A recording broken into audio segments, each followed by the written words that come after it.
And to that piece of lieutenant that's always on his podcast, bash us, yeah.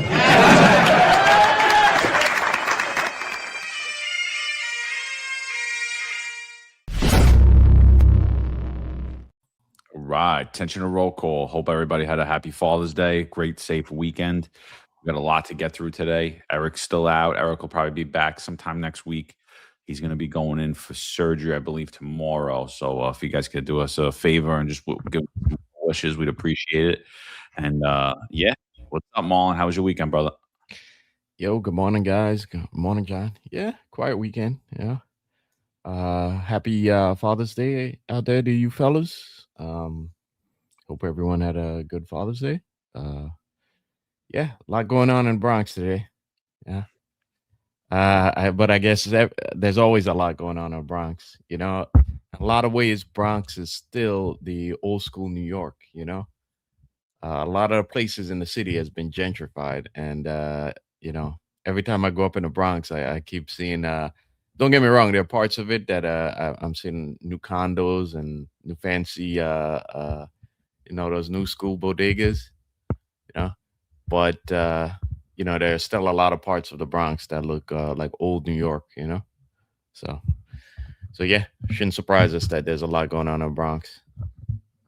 I don't think it's just the Bronx, you know. I think that people are starting to awaken to, you know, the lie that crime is at historic lows, that crime is down, and I think that plays out citywide. And I think the other thing that we're starting to see, I think with the Knicks run, the victory, the parade, and all of the crime that occurred over this weekend, it really puts a highlight on the fact that somebody's lying, you know, and it appears that our politicians and their appointed officials in the NYPD are. And I think, you know, what happened in the Bronx over the weekend, what occurred in Brooklyn over the weekend really shows that narrative. So for those of you that don't know, on Saturday we had a NYPD detective shot in the line of duty during a barricaded. We'll get to that, but we're going to open up on what occurred yesterday in the Bronx, where an individual in a stolen car was pinged by an LPR, which is a license plate reader.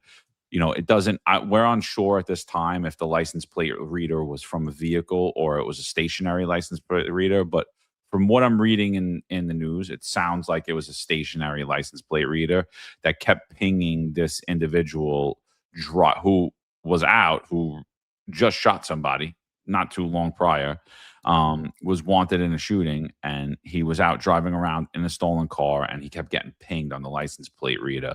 Community response team finds the vehicle. It's a Kia with New Jersey plates. They find the vehicle. They're able to box the vehicle in. So they box the vehicle in. When they do that, the individual starts to try to ram officers with the vehicle, and he does. He injures a sergeant. We'll show you the video of the sergeant who's severely injured. There were several other officers who were injured as a result. One officer was able to deploy his firearm to stop the oncoming assault, and they were able to detain the suspect. So both the suspect and the sergeant are both in stable condition at this time. But it just highlights, you know, a lot of things that we didn't deal with for years. One of them being stolen cars, right? The amount of GLAs and the amount of grand larceny autos and the amount of cars that have been stolen, parts removed from cars, is more mirroring a different time period in New York than the period where New York was the safest in big city and you know, and then to say that we're at historic lows in crime, it's just a dishonest conversation. And as much as the mainstream media has helped to push that narrative, it's really just coming back to slap them in the face, I think. Yeah. Yeah, I so if you give me a second, guys, I'll put up I'll try and get a video, the news footage of it. But so from what I heard, aviation was also involved in it, and this was the you know, there's a lot of cars involved following the vehicle until they were able to you know, kind of pull over or kind of block him in to an extent. But I saw a video not too long ago about the racing, what they call swimming in New York City with the BMWs between traffic, and I was surprised to find out how much. I mean, it makes sense. You know, I was never I was never a auto crime. Uh, you know, I was never involved in auto crime or that type of world. You know, so it kind of surprised me to find out how much the worlds of that and car theft kind of intertwine. I mean, it makes sense though. The video, I'll see if I can put up a link to it in the chat later on. But the video, they were talking to the host was talking to a couple of these car thieves, and so these car thieves also are involved in these takeovers, and they're also involved in you know, racing these BMWs through traffic. So those worlds all intertwine, you know. And to what John says about crime, I mean, since those worlds intertwine, it shouldn't really be a surprise to us that you know, all of them are kind of on the rise now with the street takeovers, with the reckless driving in traffic, and now and car theft rings. And funny enough, not too long ago, there was also a massive car theft ring that was indicted. You know, the members were indicted in the Bronx as well. So for some reason, I guess it's the I don't know if it's the shops or the fact that again Bronx, to me anyway, Bronx is still a little old school. That it always seems to come back to the Bronx. Yeah, but yeah, we're going to talk about that. We have a couple other little smaller topics as well, including the detective that was shot on it was actually Friday, John. But we're going to talk about the union response to that as well. You know. So, Yeah, absolutely. So I think one thing that I noticed real quick yesterday, I was watching the press conference last night as soon as I got time, is you know, we're consistently told everything's fine. You know, there's an ample amount of officers, everything's under control.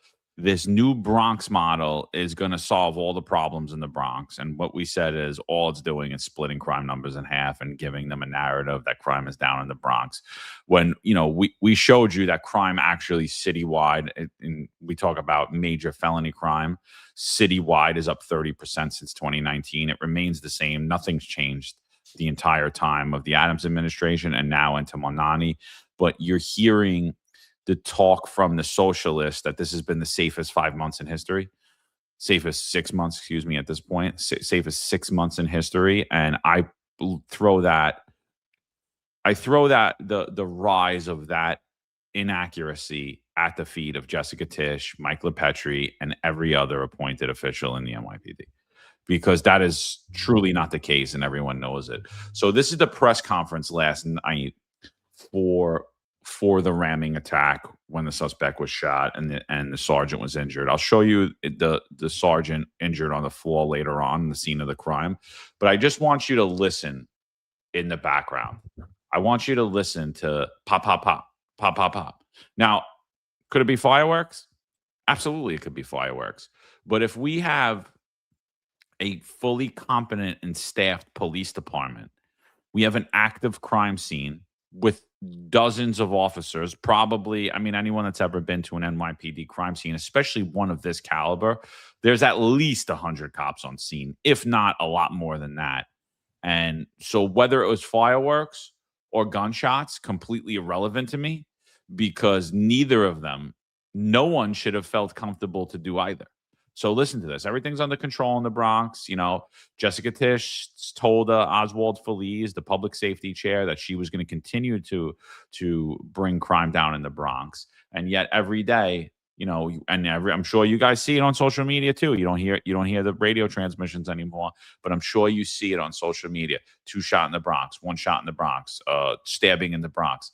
Listen to the background noise on this press conference. Pay attention to what he says though, because he highlights he goes through the entire case.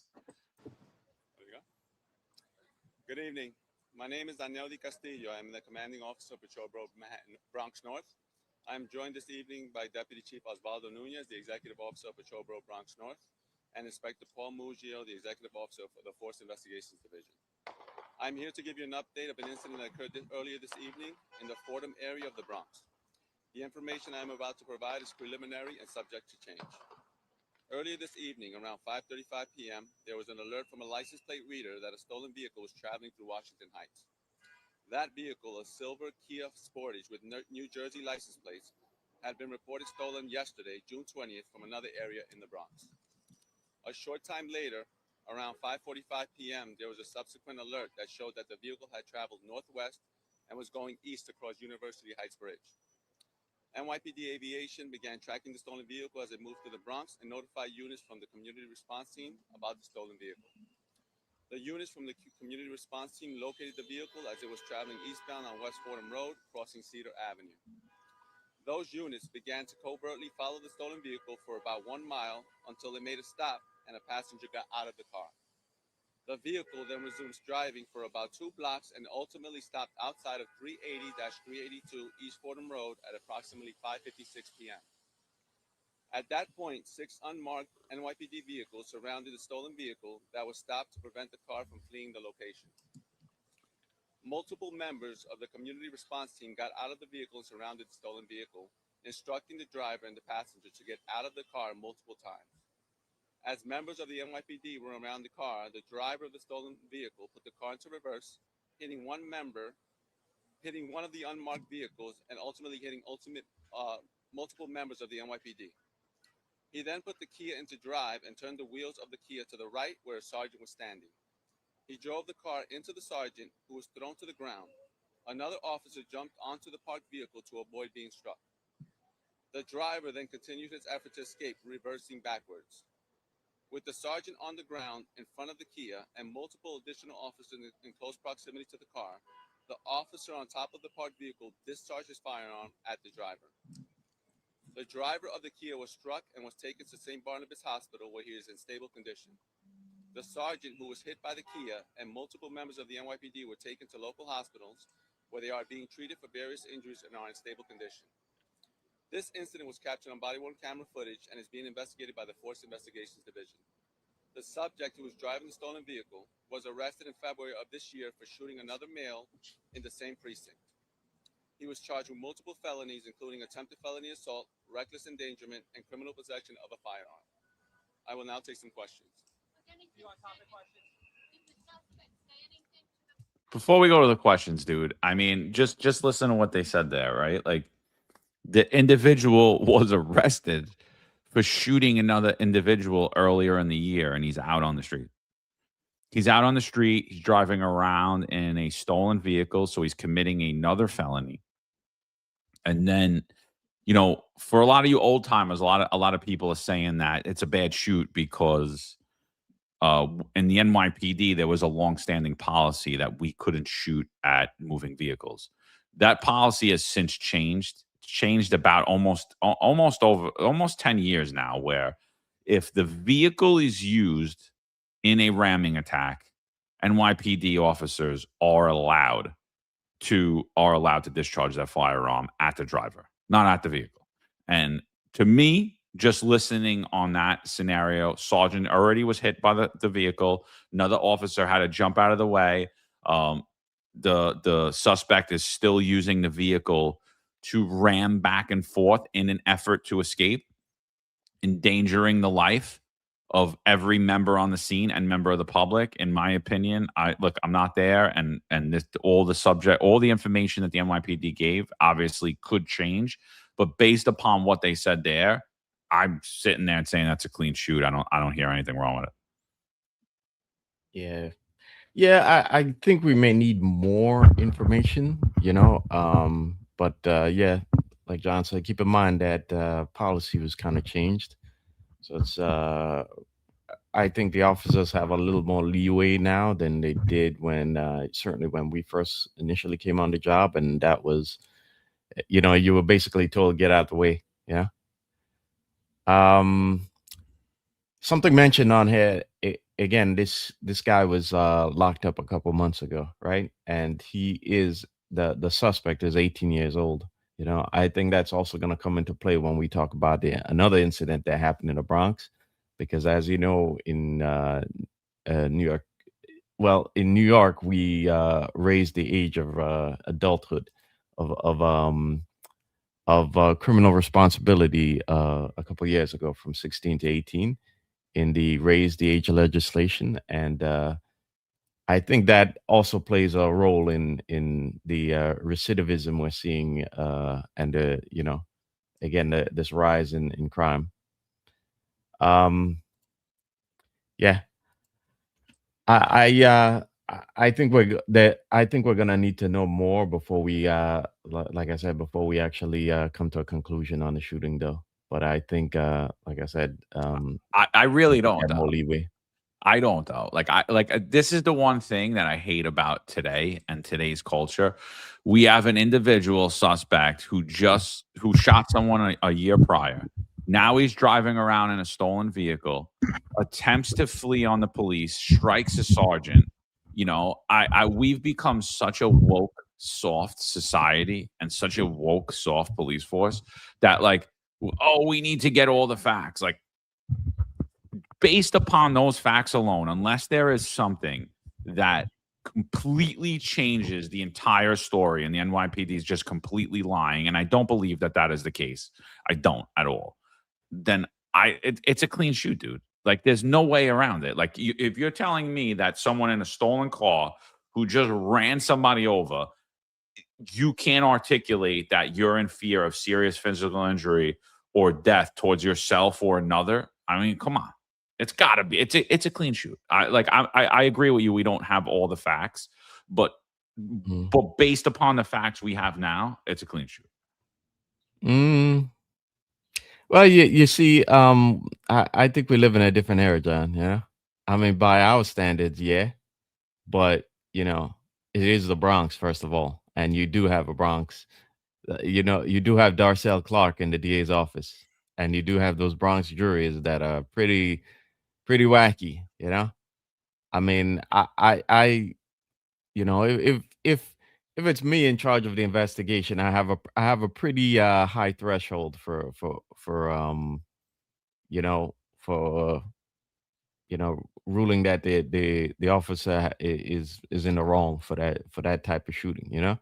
But I do believe we still need to hear the full details because it is the Bronx, you know, and we do live in 2026 where you know the standards on police discharging a firearm are kind of ridiculous, you know, and cops no longer have the benefit of the doubt, you know. And I'm also going to say also that the prior actions of CRT has kind of, you know, that unit is filled with a lot of inexperienced guys. Don't get me wrong. There are a lot of guys who I know of who were in like the FIO's office before that, so they know what they're doing and they have experience on, you know. But there's a lot of younger guys in that unit that are inexperienced, and we've seen that play out, you know, during Chell and Kaz's tenure in the administration. So I think I think we need to see more. Yeah, yeah, yeah. Yeah, Unfortunately, the video only captures the scene afterwards. It doesn't really show much prior to the him being pulled out of the vehicle. The video seems to start at them pulling the driver out of the vehicle and having him in cuffs at that point. It doesn't show any of the sergeant getting struck or any of the other officers getting struck. Yeah, but like I said, based upon the preliminary info, I'm just saying, like, again, if something changes significantly, then yeah, Hmm. I'll Hmm. say okay. And but based upon the info we're given right at this moment in time, and look, I don't think the NYPD is in the habit of lying when it comes to incidents and how they may downplay incidents, they may not give info around incidents because they're bad and they don't want that out in the media. We've seen that time and time again. The only thing I think with narrative control and what they blatantly lie about today is the crime statistics. And any type of statistic or number, they're highly misrepresented, they're highly Mhm. manipulated, and I Mhm. think there is a real integrity issue around all of those. When Mhm. it comes to scenes like this, I don't think anyone really tries to control the narrative. When it's questionable, they give out very little info. I mean, and so we've always seen that. And so the fact that they were so forthcoming with all this info, I feel like the story's not going to change much. Yeah, well, there'll be some nuances in there, of course. It's a long story. A lot of things happen. These situations are very dynamic. But I'm saying I'm looking at it from 30,000 feet back, Mhm. just looking at the whole totality of the circumstances. And again, I'm going to say, based upon what I see, it's clear as day to me that this is a good shoot and should not even be questioned, especially when you think about what officers are dealing with today in the NYPD. I mean, their careers, and their freedom are under constant threat. And the policies put in place by our elected officials and the NYPD itself and the criminal justice system. I Mhm. mean, it's near an impossible job at this point. If it's not already impossible, and so I'm gonna rely on the benefit of the doubt that, in fact, this individual who just shot someone, why he's still out on the streets of New York City. Somebody please explain to me.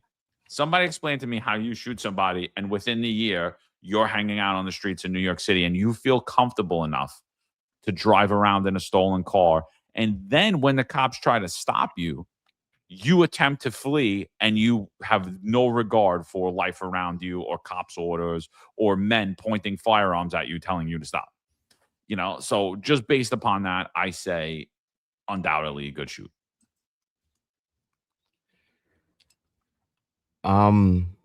Interesting.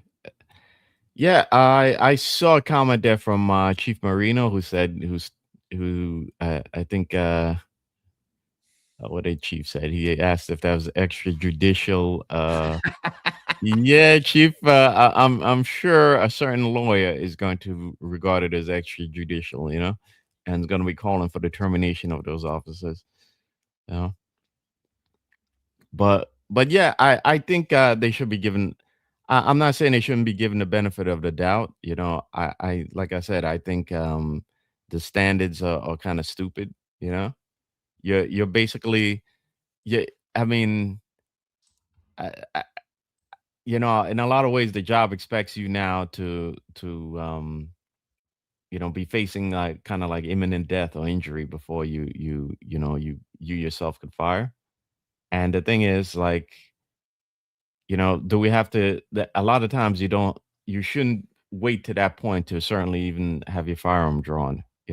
But that's the standard they want now, and I think that's a unrealistic and dangerous standard, and that's why we see a lot of incidents where guys aren't as aggressive as they should be when they have stops or when they have car stops. And in fact, I would love to see the video of them. I think I'm pretty sure the job is going to post it at some point because the aviation was involved.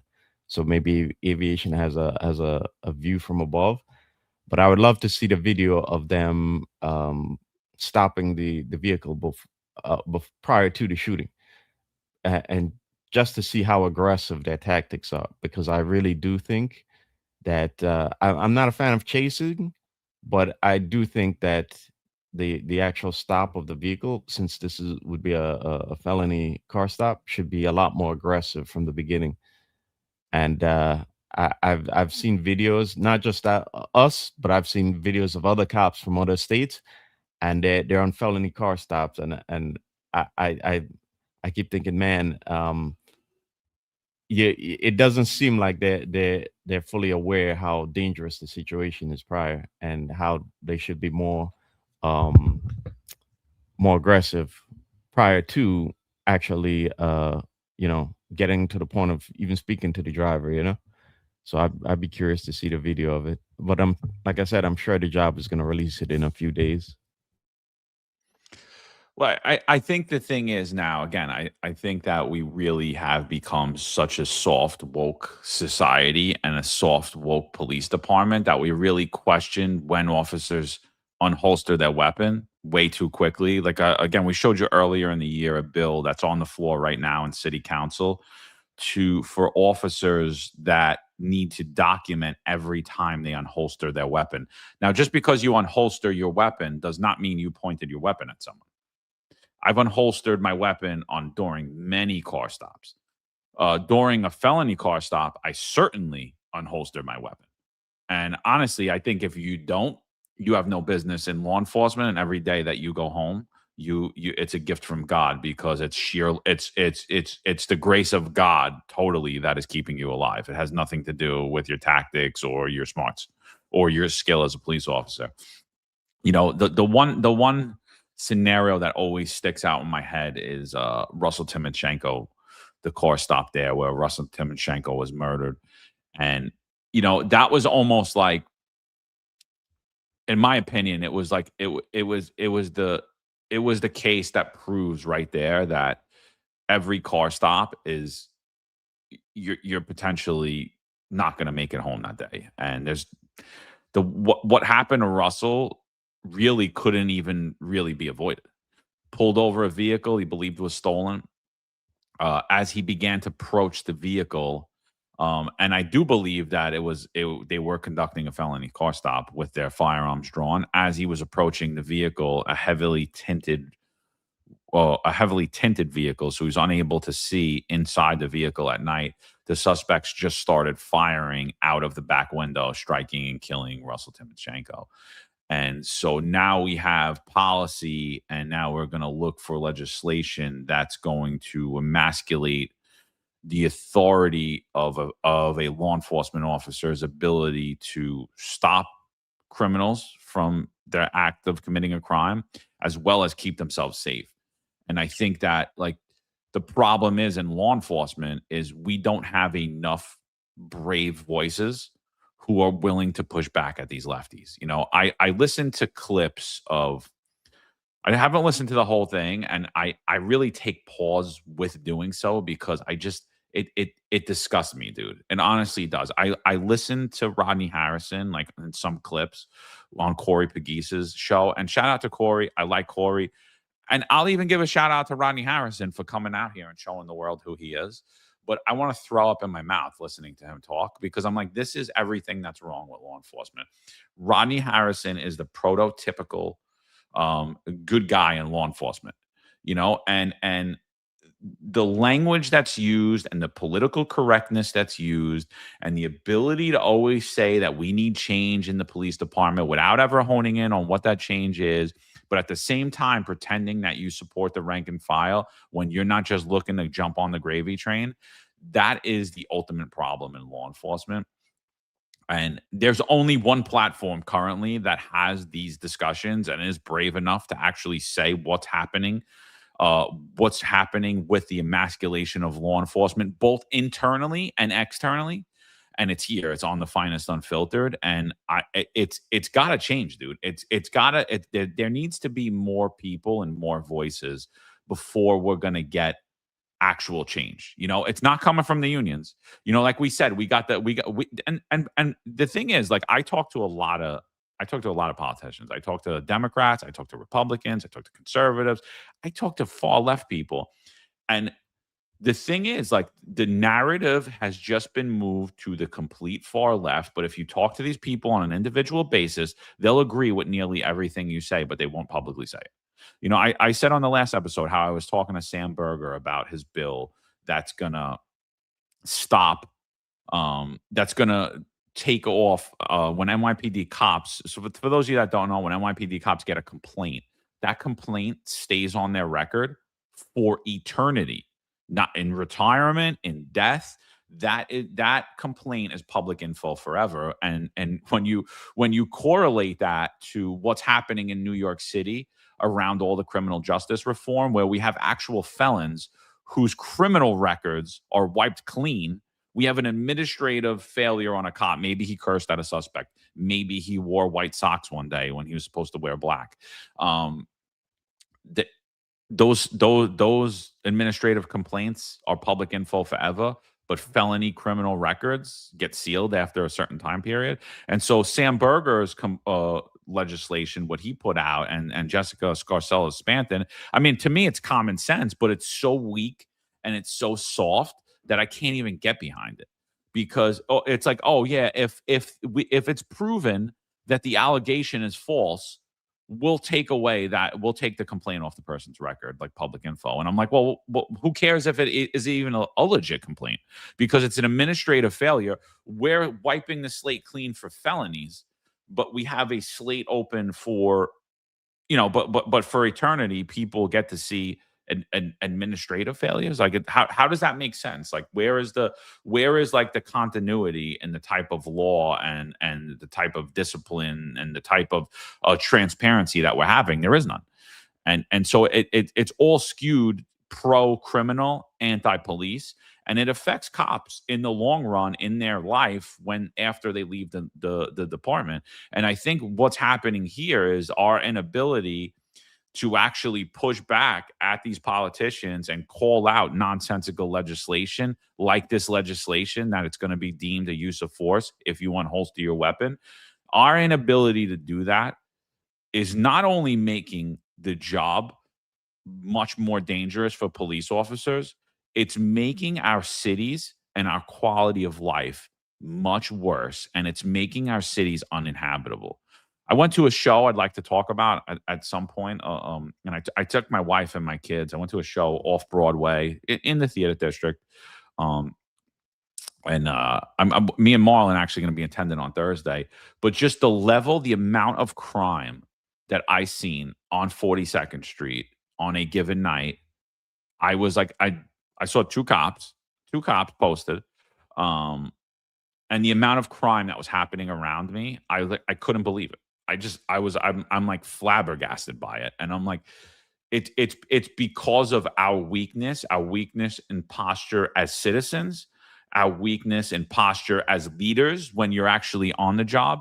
And really, I think we've become a society where we all just shirk our responsibility for everything. I'm walking on the street. I'm about to enter into the theater, and I always keep, like if you're a gentleman, I always keep women on shielded from the car side, right? If we're walking on the sidewalk, women's supposed to walk on the inside in case a car comes. You're able to protect them, hops up on the street, right? Gentlemen's always supposed to do that. So my daughters are walking on my right side as 42nd Street's on my left, and the vehicles are coming this way. And what do I see right next to the theater district is someone just shooting up right there. Sun didn't even come down yet, 7:00 at night, shooting up right in front of the theater. I'm like, what kind of society is this? So I'm like, all right, ladies, walk around me over here, please. And it was just one thing like that after the other, on top of the mentally ill and the homeless. And honestly, I think that it's just weakness from all of us. Such weak representation, and our inability to really push back at narratives that are being out there in the media, and they continue to be. And we're afraid to speak to our elected representatives and tell them, you're an idiot. You have no idea what you're talking about.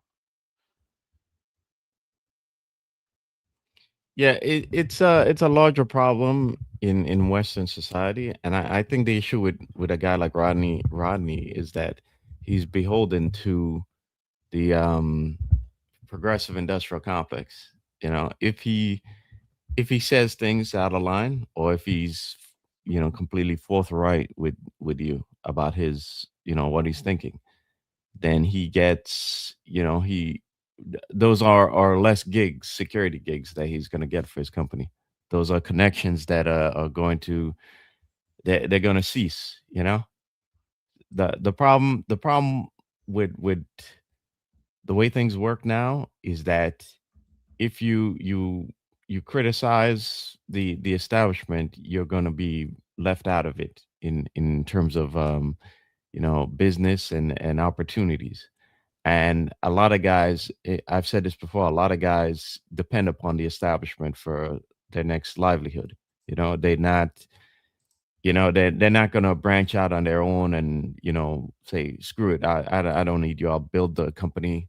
I'll do something that doesn't require me to, you know, uh, hold my tongue and not be critical of what I see in society. And I think, unfortunately, that's the way things are now, and that's the way things are with like the leadership in NYPD. And like I said before, Tish is a billionaire like Bloomberg. How many of these chiefs now are going to actually speak up against bad ideas? I mean, because if you do, you may not, you may lose some connection to the business world. It's like Bloomberg. They saw that there are a couple guys who left with Bloomberg. And those guys are probably doing well in life right now. And you can't tell me all these chiefs and these guys in 1PP aren't looking at Tish herself now and thinking, man, if I play my cards right, I'm gonna end up with a pretty good gig after this. Maybe I'll go work for her or in one of her family's companies or something like that.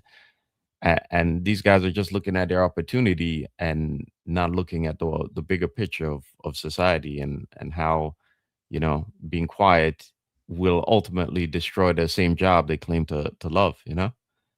So that's the problem with it's not just us, because I saw another video of somebody talking about the way Hollywood is going and the people fear of speaking up, because if they speak up, well, Hollywood is already on the downslope because a lot of production houses have moved out of California. But they were talking about how they had to remain in silence when they criticized the way things were going with the wokeism. A- And if they were to come out publicly, they would be blackballed, and basically they would lose all the gigs in Hollywood. And the irony is that had they spoken out, maybe they might have been able to save it. And now Hollywood itself is losing those production houses, and those guys are losing. I mean, unless they move to places like Georgia or even England, where the production is now, they're not getting jobs. So it's not just the NYPD; it's all of society right now. All of Western society is kind of in fear of actually speaking their mind because how it may ruin their opportunities. I think it's terrible, and I think I think it's terrible for the job, and you're seeing the consequences of it.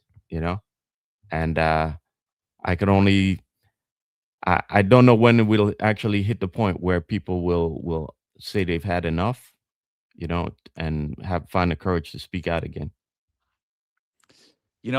I just like to me though, I don't forgive cops. Like I just don't. I believe that cops should be held to a higher standard, and I believe when you're in leadership and you're high up there in city government, I believe you should be held to a much higher standard. Now, one of my buddies, he's a pretty high ranking guy in the insurance world, and he's a good friend of mine. I've been friends with him since I could remember.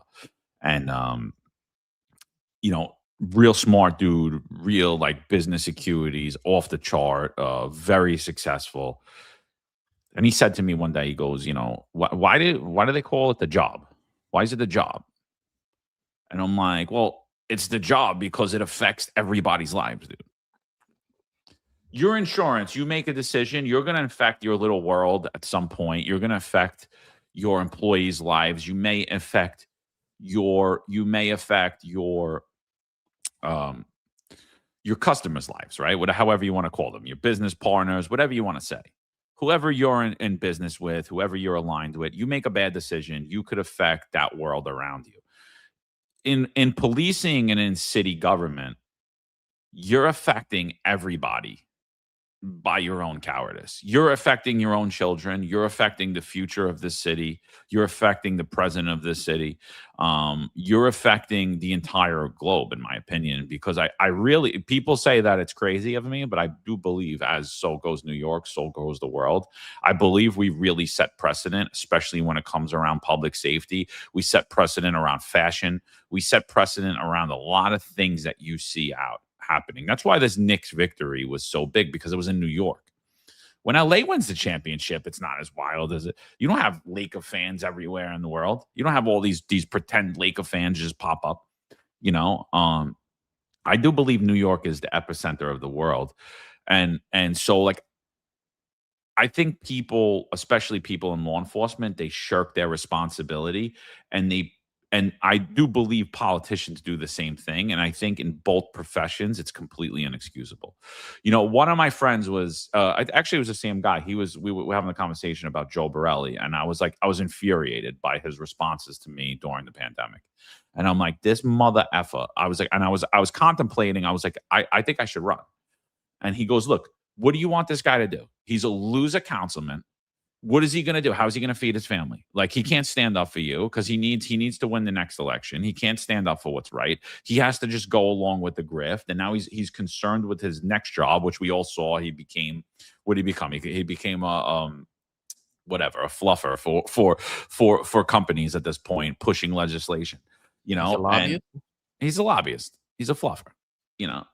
He's a political fluffer. That's what he is. He fluffs. Oh yeah, get this legislation for me. And really, if you look at it, it's for the Democrats. He's all over CNN now. It's all a big grift, and he nailed it. But I don't forgive him, because you sat there in front of thousands of people and you told them you care and you want to make their life better, and the only person you were concerned with was making your life better. To me, it's unforgivable. It's a mortal sin, and I think that you may be rewarded for it here on earth, but I do think you are going to pay dearly for it in the afterlife. I really do. And I think the same is true with even just you swore that oath, even you're just a bum cop. Nobody knows who you are on patrol. I really think that your words matter, and I think the oaths you take before God matter. And I don't forgive them, dude. I just don't. I attended this play, off-Broadway play, and it's co-produced by NYPD chief, retired NYPD chief Michael Osgood, who oversaw the prosecutions of both Harvey Weinstein, Anthony Weiner, and a lot of other people, right? Job came after him, same way it had came after this podcast. So I don't know. I didn't know anything about Lenny Bruce going in. And I was like so taken with the play after. And so this play is running till June 28th. It's on Theater Row. It's on 42nd Street, going down towards the west side, or up towards the west side, however you want to say that. There's a great parking lot right across the street. It's a self park. I think I paid $50 for it.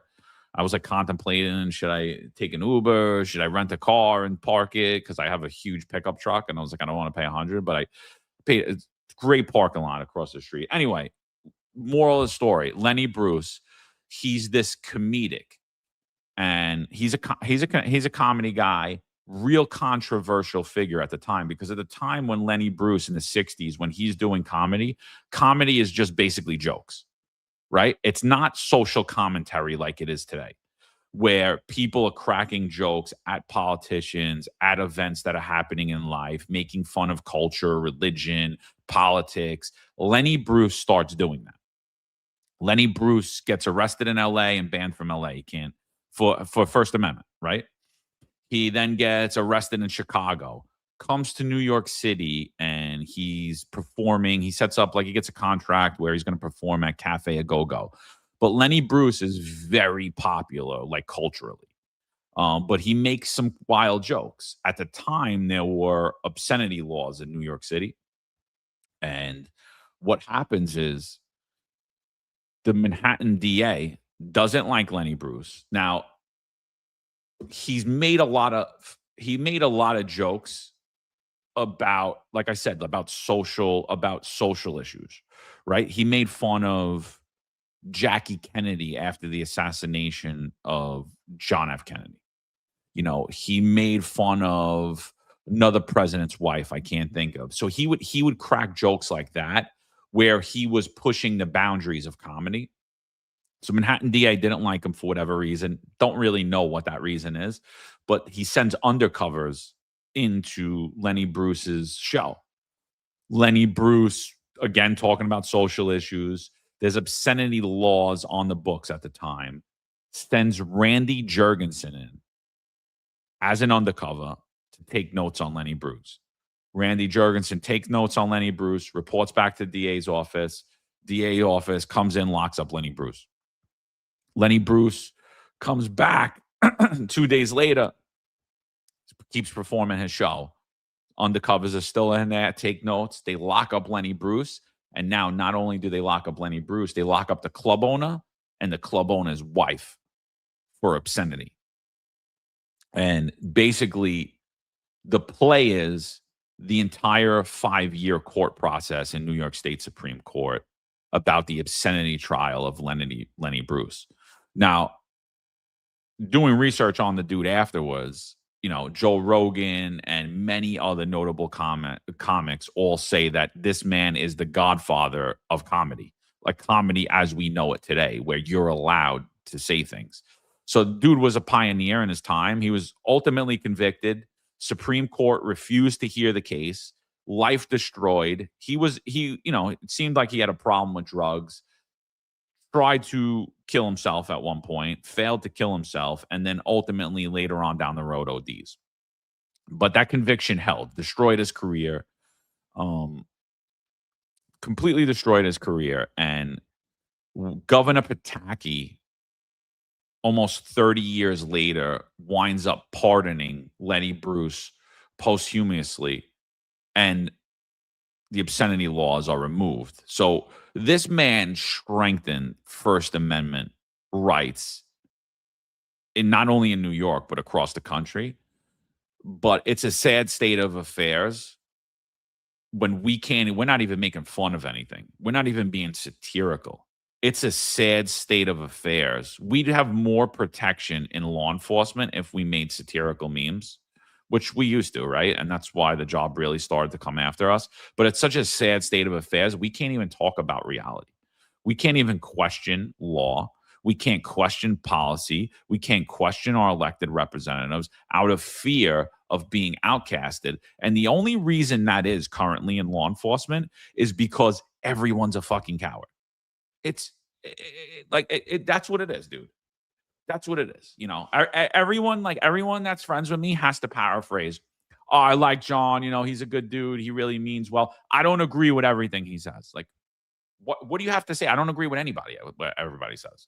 And to me, I'm like, it just shows where we're at in society, dude. Great play. If you guys are looking for a cheap night out and a good night out, really, really well done. The actors were unbelievable. One of the actors was in The Sopranos and The Wire.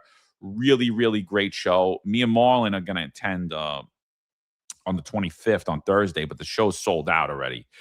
There's going to be a Q&A after with Randy Jurgensen, Lenny Bruce's attorney, whom Lenny Bruce fires halfway through. They're both in their 90s at this point, and Chief Michael Osgood. So that's really why I want to attend the second time. I want to watch that again, but I was fascinated learning more about Lenny Bruce as the time went on, because I think his story kind of correlates. Like I thought that all of this progressive legislation, we were progressing away from the United States Constitution, and now today. And what I've realized is that this has just always been an ongoing battle. And right now, we're just at the point where, when comedy wasn't really comedy, couldn't really talk about things, we're at this point in society where narrating or analyzing public safety, you're not allowed to do it. Well, it's a fascinating discussion. I think we could actually have an entire show about that, because I think you look at different decades and you see there's always an ongoing battle against censorship in some way or the other, right? I mean, you look at the 80s, there was the Christian right didn't want a lot of criticism against them, And now you look at the 20 teens and it's the progressive left that you got in trouble for being critical of them. In a lot of ways, because of Trump, we're kind of moving away from being chastised for criticizing the progressive left. But now we're kind of in a weird spot where you kind of it's hard to make out who wants to shut you down, but there are certain topics that you can't be critical of. And like, for instance, if I were to talk about a certain country, that country, we'd be shut down in a hot second, if we get very critical of it. So I think this battle against censorship has always, like, it sprouts its head up every couple decades. And in fact, I think that battle kind of shapes culture in that particular decade, because you look at the 60s and then you look at the 80s, right, and the 90s, and so it's a really, really fascinating discussion, and I'm looking forward to hearing more about Lenny Bruce. I don't know, I like John said, I wasn't there for the play itself, so I don't really know the full backstory about Lenny Bruce, but I'm looking forward to hearing it. And I do know that a lot of comedians that came after him were very influenced by him, like Red Fox and Richard Pryor, and their comedy was groundbreaking too, in terms of they were saying a lot of things that people weren't comedians weren't able to joke about, before. And you can see how much comedians since then have been influenced by all of these guys, but I just think, when you dig deep into this topic about censorship and you look at history, it's very fascinating. You look at Dave Chappelle, how they wanted to shut him down in these last couple of years when he called out certain things on the left, and in fact, if you look at his show in the mid 2000s, like Comedy Central tends to air the reruns of that show all the time, and some of the jokes on that show, like you couldn't even do them now, and in a lot of ways, comedy now is hurt by that, So it's when we talk about censorship, it's not just the NYPD. It's it's all of society right now. It's a big problem. And I think that problem is continually rears its head in different decades. So if I just to switch it back to the Bronx for a quick second again, that video I was talking about, guys, was this one. And it's by a guy named Tommy G. Apparently, he does interviews of a lot of guys who are on the fringes of society. You know what I mean? And in here, he's talking to some car thieves in New York. And I hope I put it on the right point in the video. But I thought it was fascinating when he asked them if they fear the cops, because the car thieves said basically no. Yeah. So if I'm just gonna play that portion for a quick second. But it's a good video for you guys to watch. It's especially if you've been out of the policing for a while, or you're not as familiar with like what exactly is going on the streets in terms of like the street racing, the intertwining of street racing, car thefts, street takeovers. It's all related. So, who are you guys and what do you do? My name is AJ, and I strike cars for the. My name is Ace. I do the same thing he do.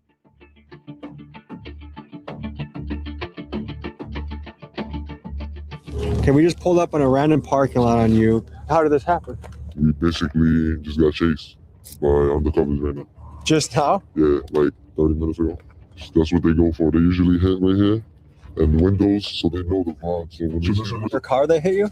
No, not with the car, with the stick. With the stick. That stick shot up the window with the sticks. Are we in a situation right now where if cops came, you would run? Yeah, hell yeah. Okay. I've seen this around the country a little bit. One thing that kind of concerns me and I'm curious about is why are so many young guys getting into this game, do you think? Because it's easy and it's fun. What makes it fun? Like what attracts you to this? The adrenaline and fast cars. The average car thief right now, how old do you think they are? I was like 17, 18. Have you already taken the tracker out of this thing? Yeah, everything. Let me show you how we do it. So basically, you just pop a window on the back. Once you get in here, you basically take out the screen right here, and you take out all the wires that's behind it. And then you take out any wires that's connected to the mirror and the antenna. Is this just for your personal use now? Or are you going to sell it? What's? It's this one, so I'm just keeping it. Does the average cop, are they able to look at this and know it's stolen? I mean, right now, hell yeah. How so? What? The windows. The windows. Do you apply often to jobs? I try, but it's just boring. But I mean, what about going on hikes for? Hell yeah, we take this and go take a hike. How long have you been in this game for? Almost a year now. Yeah, about a year. How good are the cops at chasing? They trash. How easily would you get away, would you say? Mad easy. Because they're not going to chase. I mean, to be honest, if you have to hit them, you'll hit them. What brought you to the point where like, I'm willing to hit a cop, I'm willing to do this? YouTube. YouTube? Yeah. And are people like me to blame? No, not you. Like, they show you on YouTube how to take them. Yeah. On the scale of good and evil, where do you guys place yourselves? I'm not going to lie, I'm place myself as good, bro. Because I can really be doing some dumb shit. Like, worse than just driving these cars. We live in a up world, so. What do they? Yeah. So you see that part where he says they teach us how to get away with them. It's why we talk about how you have to do your job. You know, when you see when perps see videos of like that cop who, you know, they were messing with as he was getting his coffee, and that cop did nothing. When these perps see videos of you not doing your job and them harassing you or you failing to take proper action when, you know, these guys break the law, these guys are all looking at it, and they're now emboldened to do the crimes that they do because they see you as weak, you know. And I thought this video was enlightening, but you guys, when you guys get a chance, just check out Tommy G's video. I want to give him the credit that he does because it's his video after all. But the video is very interesting about the situation that's going on. It's not just in New York; it's in all these major cities, and all these young kids are doing this because you heard what he says. The world is screwed up. It's that nihilism that I talk about. You know, that the laws have changed, which makes these guys feel they you know, there's no repercussions. They see cops as being weakened now, and this is how they get their rocks off. You know, so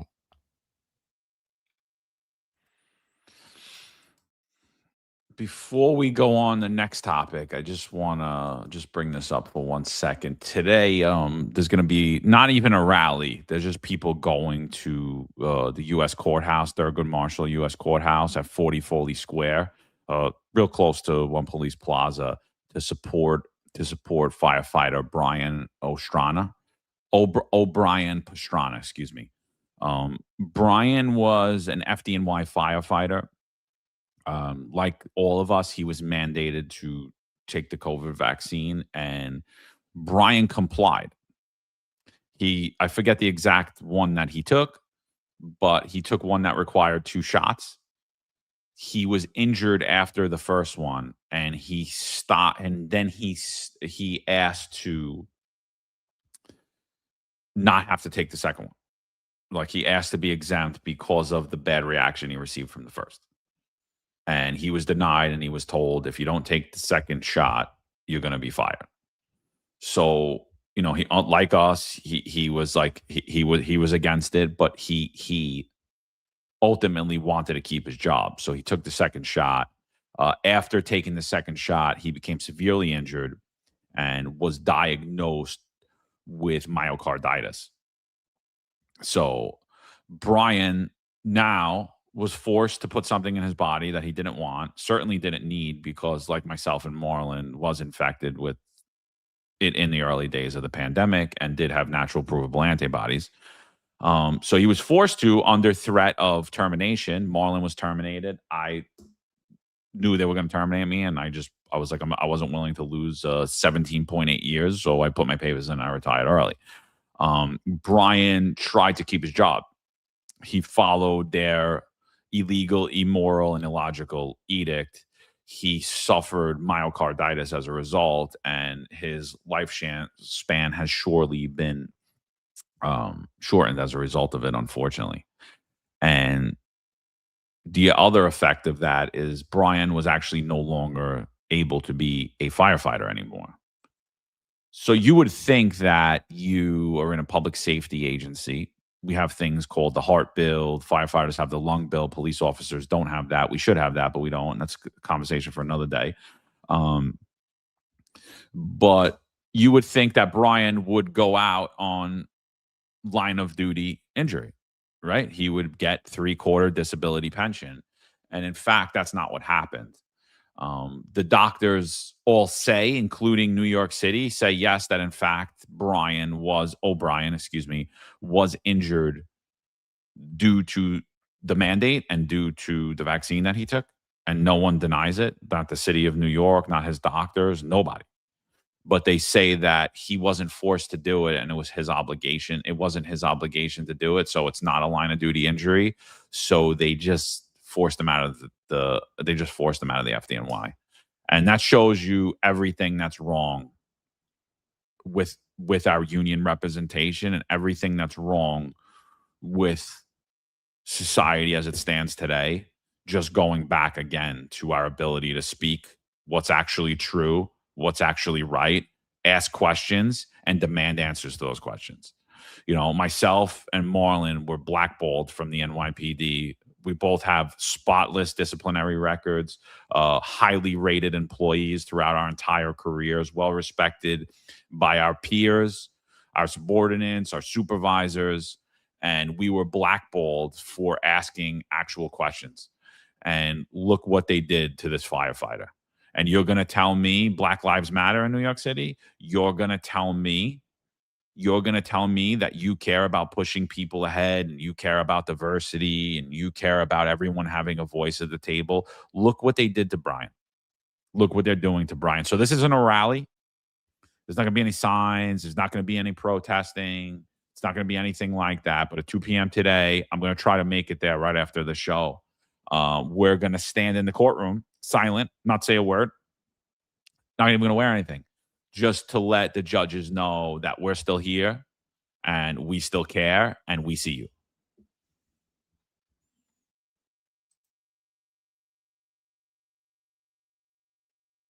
Yeah.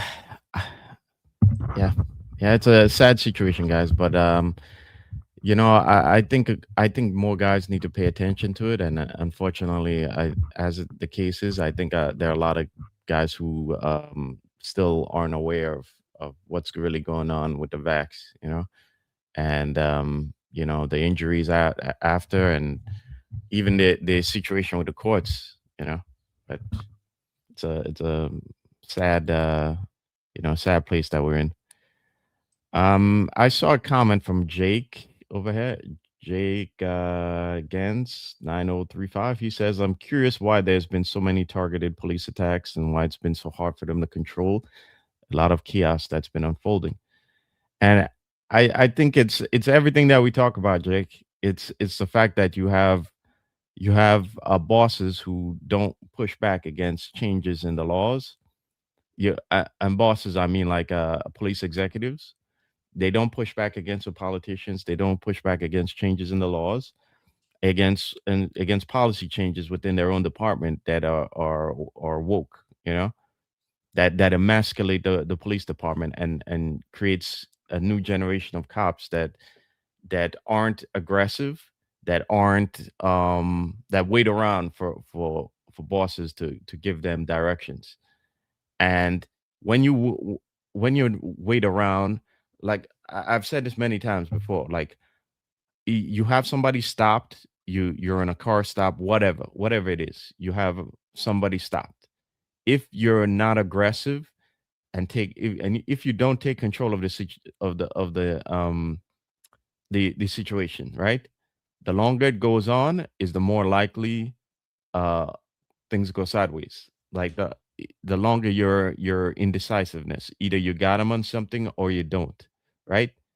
The longer things go on is the more things, the likelihood of things going sideways. So you have to know what you're doing, know what you're going after, and be be kind of aggressive in the beginning to take control of the situation, right? It's like if you're at, those videos we saw last week of the Knicks, the riots, the celebratory riots, as I call them. You're seeing guys standing around not knowing what to do, and that you saw that sergeant who was trying to tell guys to form a line.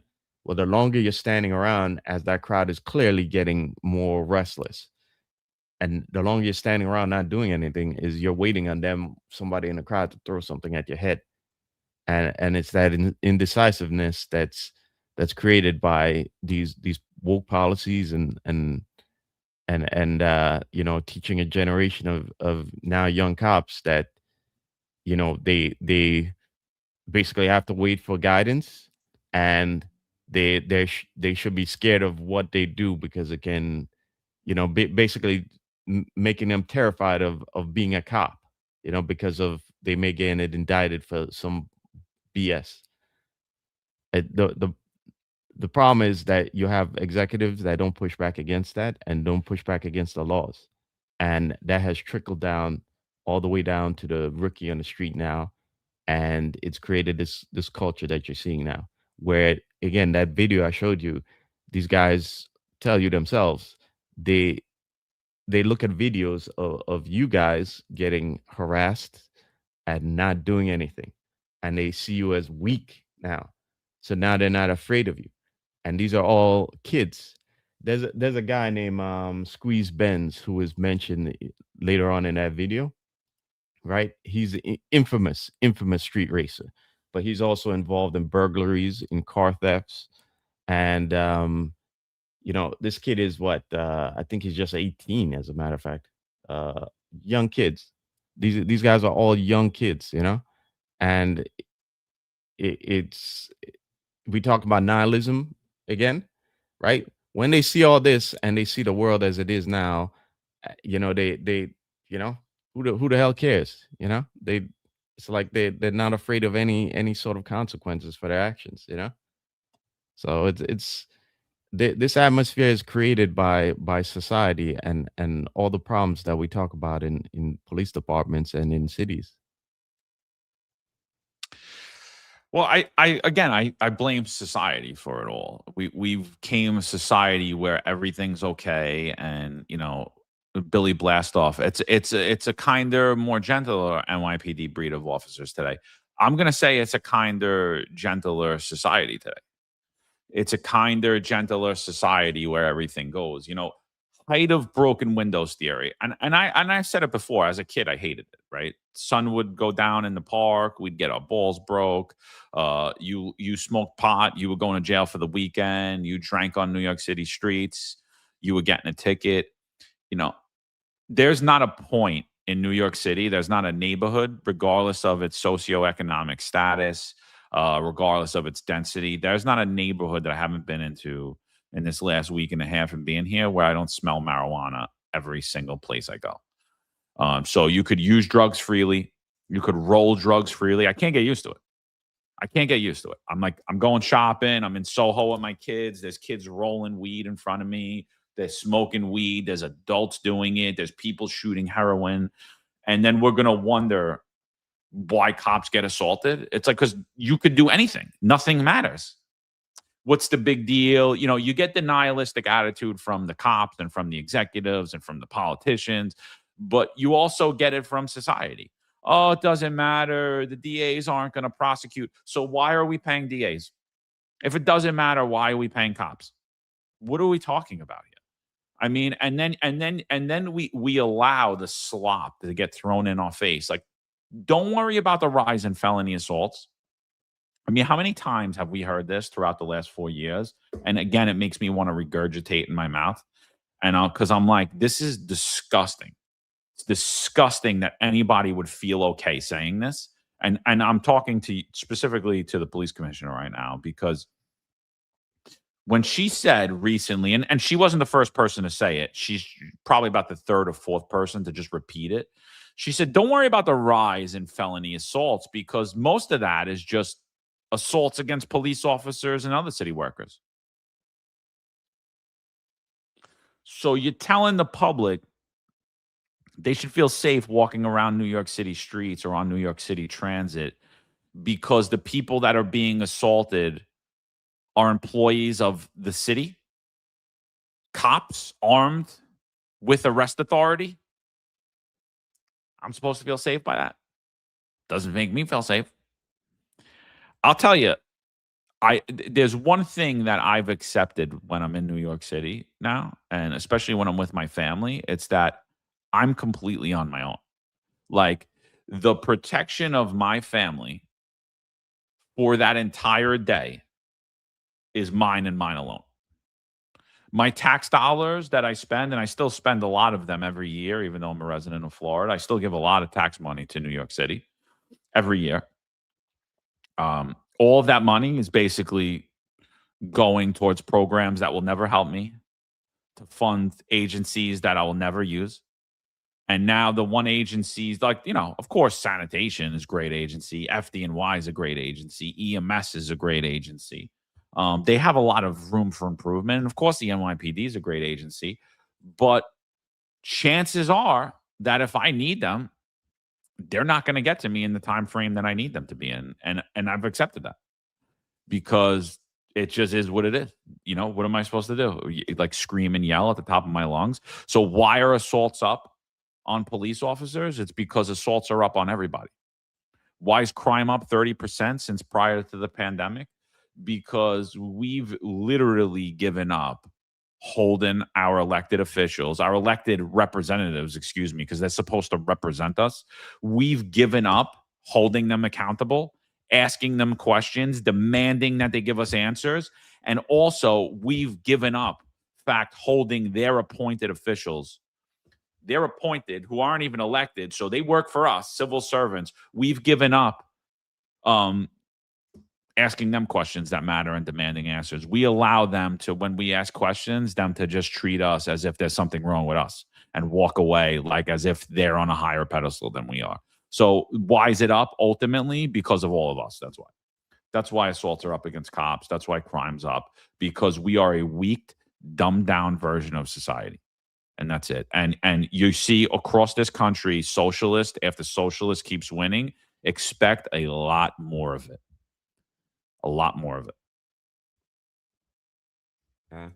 Yeah. I just saw that Joe Mango.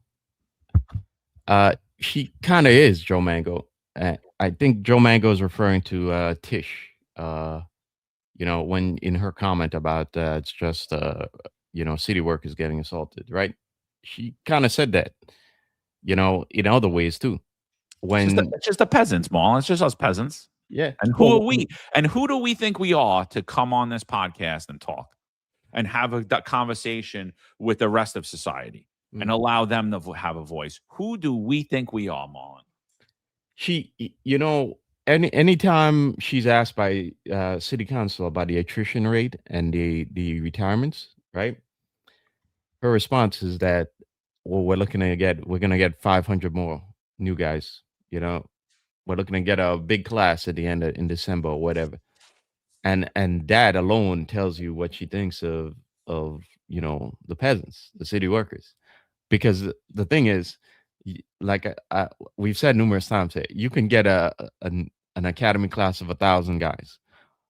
Are those 1,000 new guys going to replace the experience lost by 200 20-year veterans? No, it's not. The problem is with New York City right now, and I think in a lot of ways, the Western world, is that they don't value human workers. They don't value the experience that you brought to the job, your age and your wisdom, right? They feel they can get rid of you and replace you with the AI, replace you with a 21-year-old just got out of college, or as the case may be now, an 20-year-old who a year or two ago just got out of high school, right? So I think I think the elites like Tish, and the people who run government just do not value you as a worker. And I think things do not get better in Western society and in New York City until people like that do. And the people and the chiefs and the leadership of the NYPD do.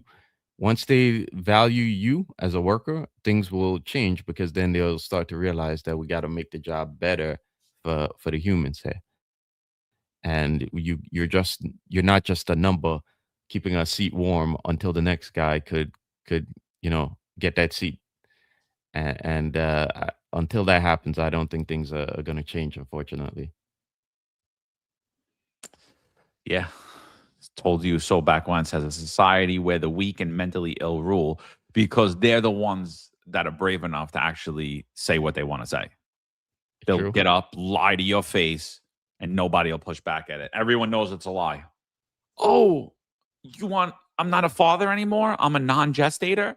Oh, okay. I don't want to offend anybody. Okay. I don't want to get shut off from that.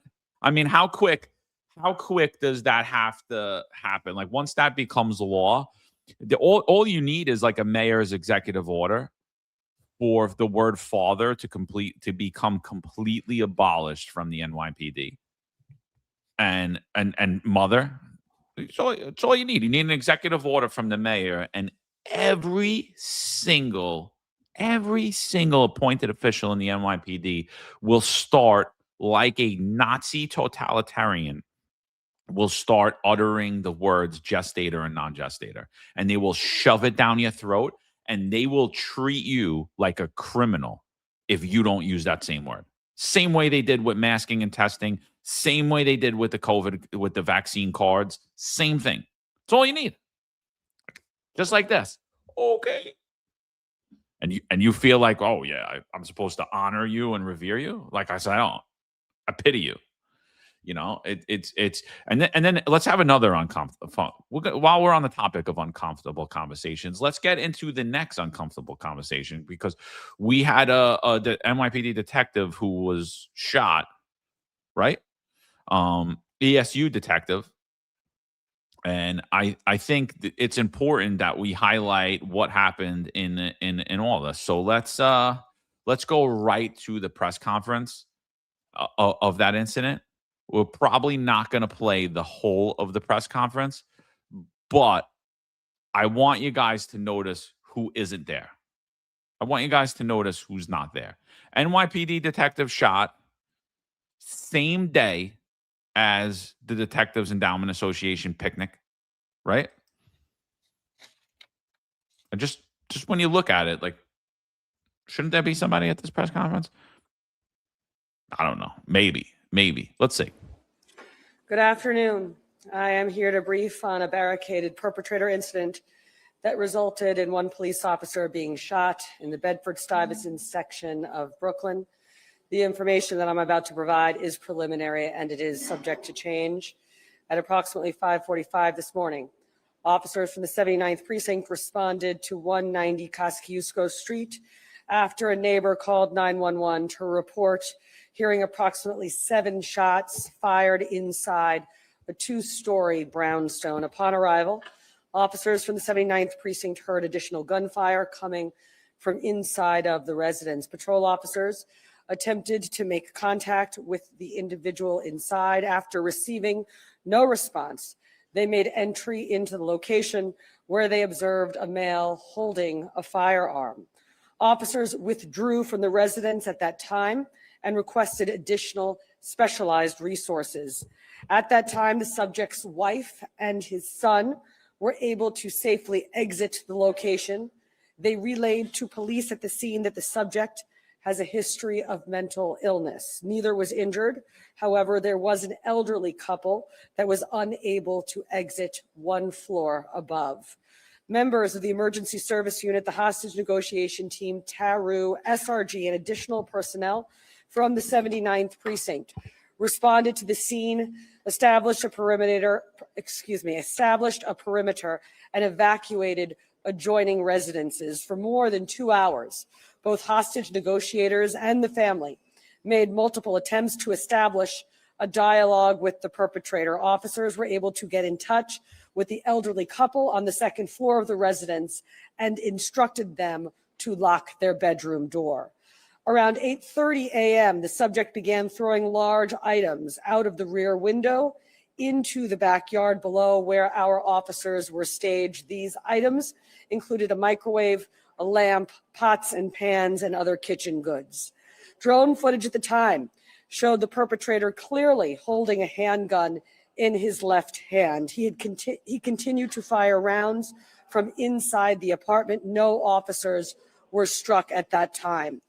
At 8:52 a.m., officers from the emergency service unit entered the location and encountered the individual at the top of the stairs on the same floor as the elderly couple, armed with a firearm. Officers gave multiple direct orders to drop the gun, but he refused. The perpetrator fired at our officers, striking one officer in the leg. At least 4 officers returned fire, striking the perpetrator. He was transported to Woodhull Hospital, where he was pronounced deceased. Over the course of the incident, the perpetrator fired approximately 20 rounds from inside of the residence. The incident was captured on police body-worn camera and via multiple drones. 2 firearms were recovered at the scene, a Beretta handgun equipped with an extended magazine and a Jimenez Arms .380 caliber handgun. The officer who was shot is 15-year veteran detective Matthew Gale of the Emergency Service Unit. Detective Gale was immediately removed from the scene and transported here to Kings County Hospital, where he is being treated for a gunshot wound that resulted in a tibial fracture of the left leg.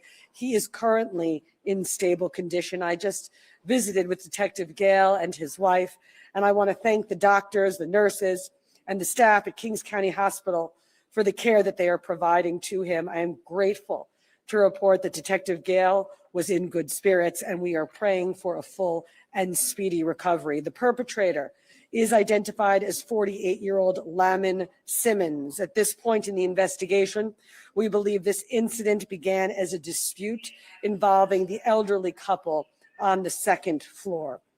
What happened this morning is a reminder that the men and women of the NYPD routinely place themselves between danger and the people that they serve. They enter situations that are uncertain and volatile and often life-threatening. And they have the dumbest, most incompetent and inept people in leadership representing them. And we could just see it just by looking at that dais. Marlon, you were a detective for a long time. Who's missing from this platform right here? Yeah, I wonder. It's not Pat Hendry. I saw somebody ask if it was Pat Hendry. Keep in mind, guys. Yes, I saw Constantine ask if it's Hendry. No, Constantine, it's this guy here, right? The head of the DEA, head of the Detectives Endowment Association, the Detectives Union for civilians watching us. So he was nowhere to be found on there. Okay. And keep in mind now, what usually happens is after the PC and the mayor or maybe the chief of detectives goes, usually the union president goes up there and gives some words about the situation, and usually implores the politicians to do a better job than they currently are, because in a lot of ways it's the politicians that push these laws that create these big issues. But again, the problem here is that you're supposed to be there as a union boss. Okay, this is what your membership pays you for. Okay, that's your main job. Okay, your main job isn't to be schmoozing politicians or trying to boost your kingmaker status. Okay, and I suspect that's what Scott over here has been doing. And we talk about this guy all the time, that he's not doing enough for detectives. He most definitely is not. Okay, we've talked about multiple issues on here that should be at the forefront of not just the DA but the other unions too, like the diaphragm law. We can go on and on about all of them.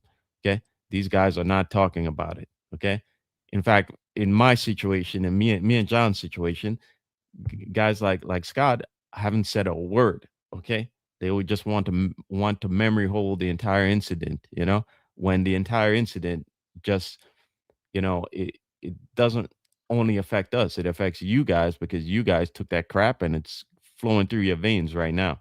Okay. And you're on the job and they're still trying to take away your medical benefits, And have we heard anything about it from these guys? Scott himself is also still quiet on the city's intentions to defer the pension contributions. So again, Scott was not there. But later on, 10 hours later, Scott puts up a video, a curious video, because if you look at the video, it certainly looks like he was at that press conference.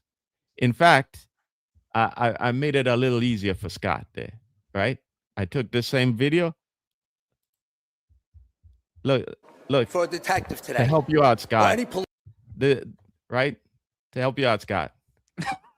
Yeah, right. I made things a little easier for him since he put out this video with a vertical aspect ratio, right?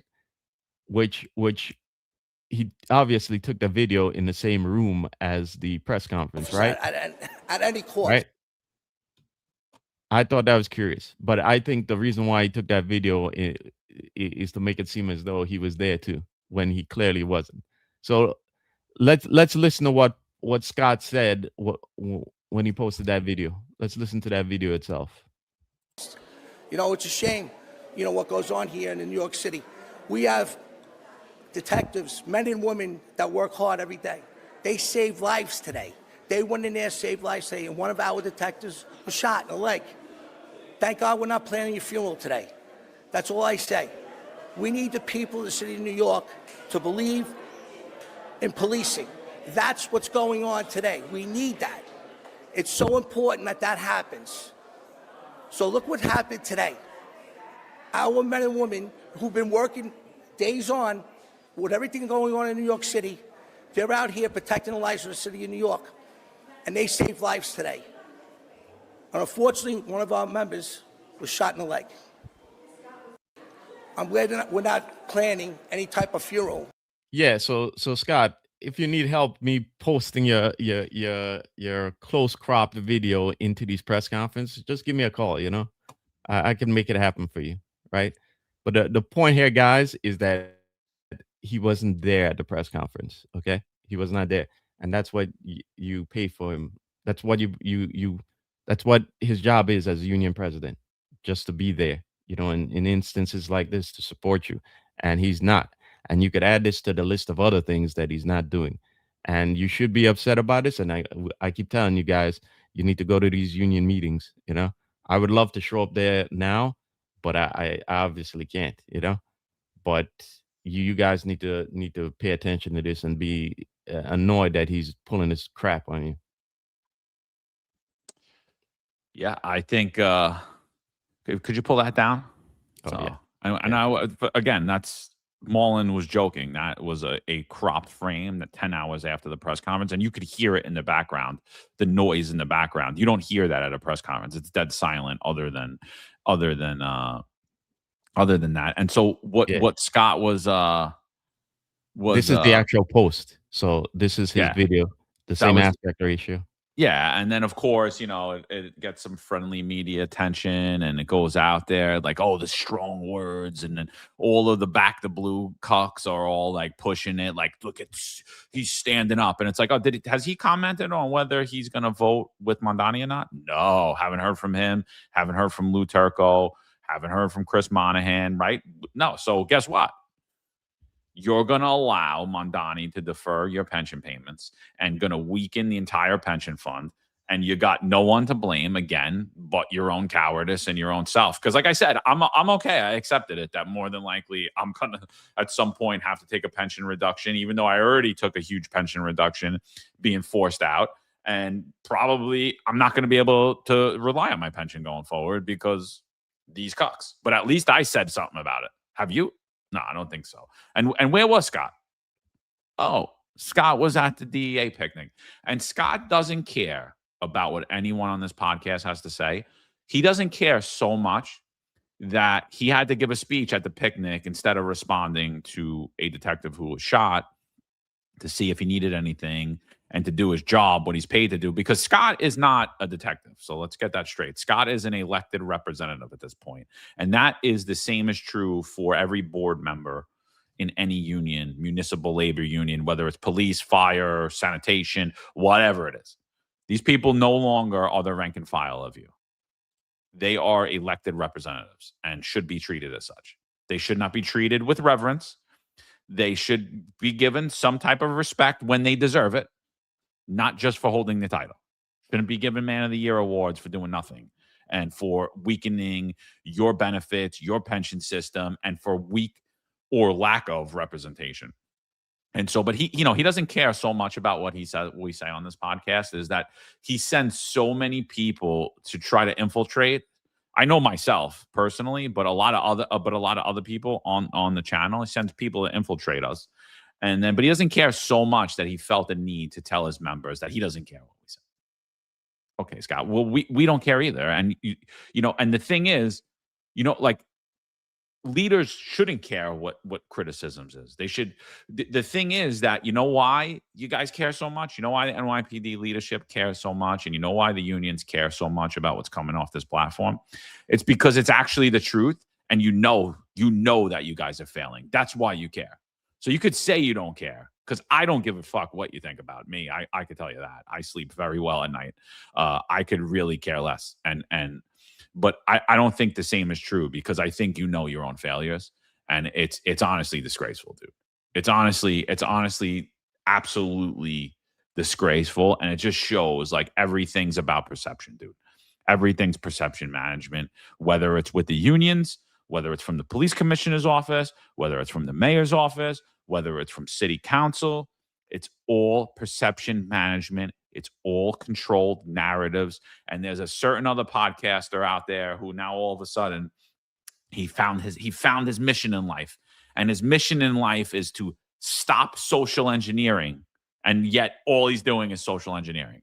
I can't but that's exactly what's occurring across the entire spectrum of media and the entire public relations campaign that's been happening. So it's not just him. He's just part of the grift now. That's it. He just became part of the grift. Stop the social engineering campaign. Oh, let me guess. You need some donations to stop the social engineering too? Let me guess. Yeah. Joke, dude. Such a joke. Yeah, if I could go back for one more second, guys. So yeah, this is the video Scott posted. This is the exact posting on Twitter, right? And you see the video itself, right? Well, from somebody who's now learning the video editing game, right?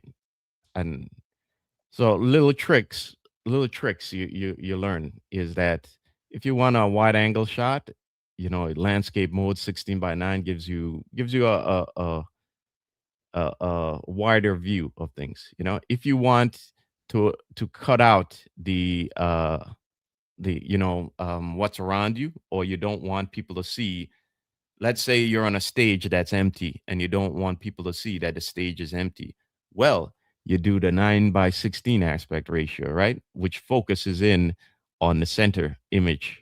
In this case, would be you if you're doing like a video on yourself, So you're unable to see that there's nothing going around you.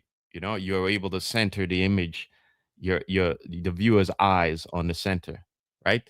So that's why I called this out, because you can see, you don't know right now just by watching this video that there's nobody else on stage.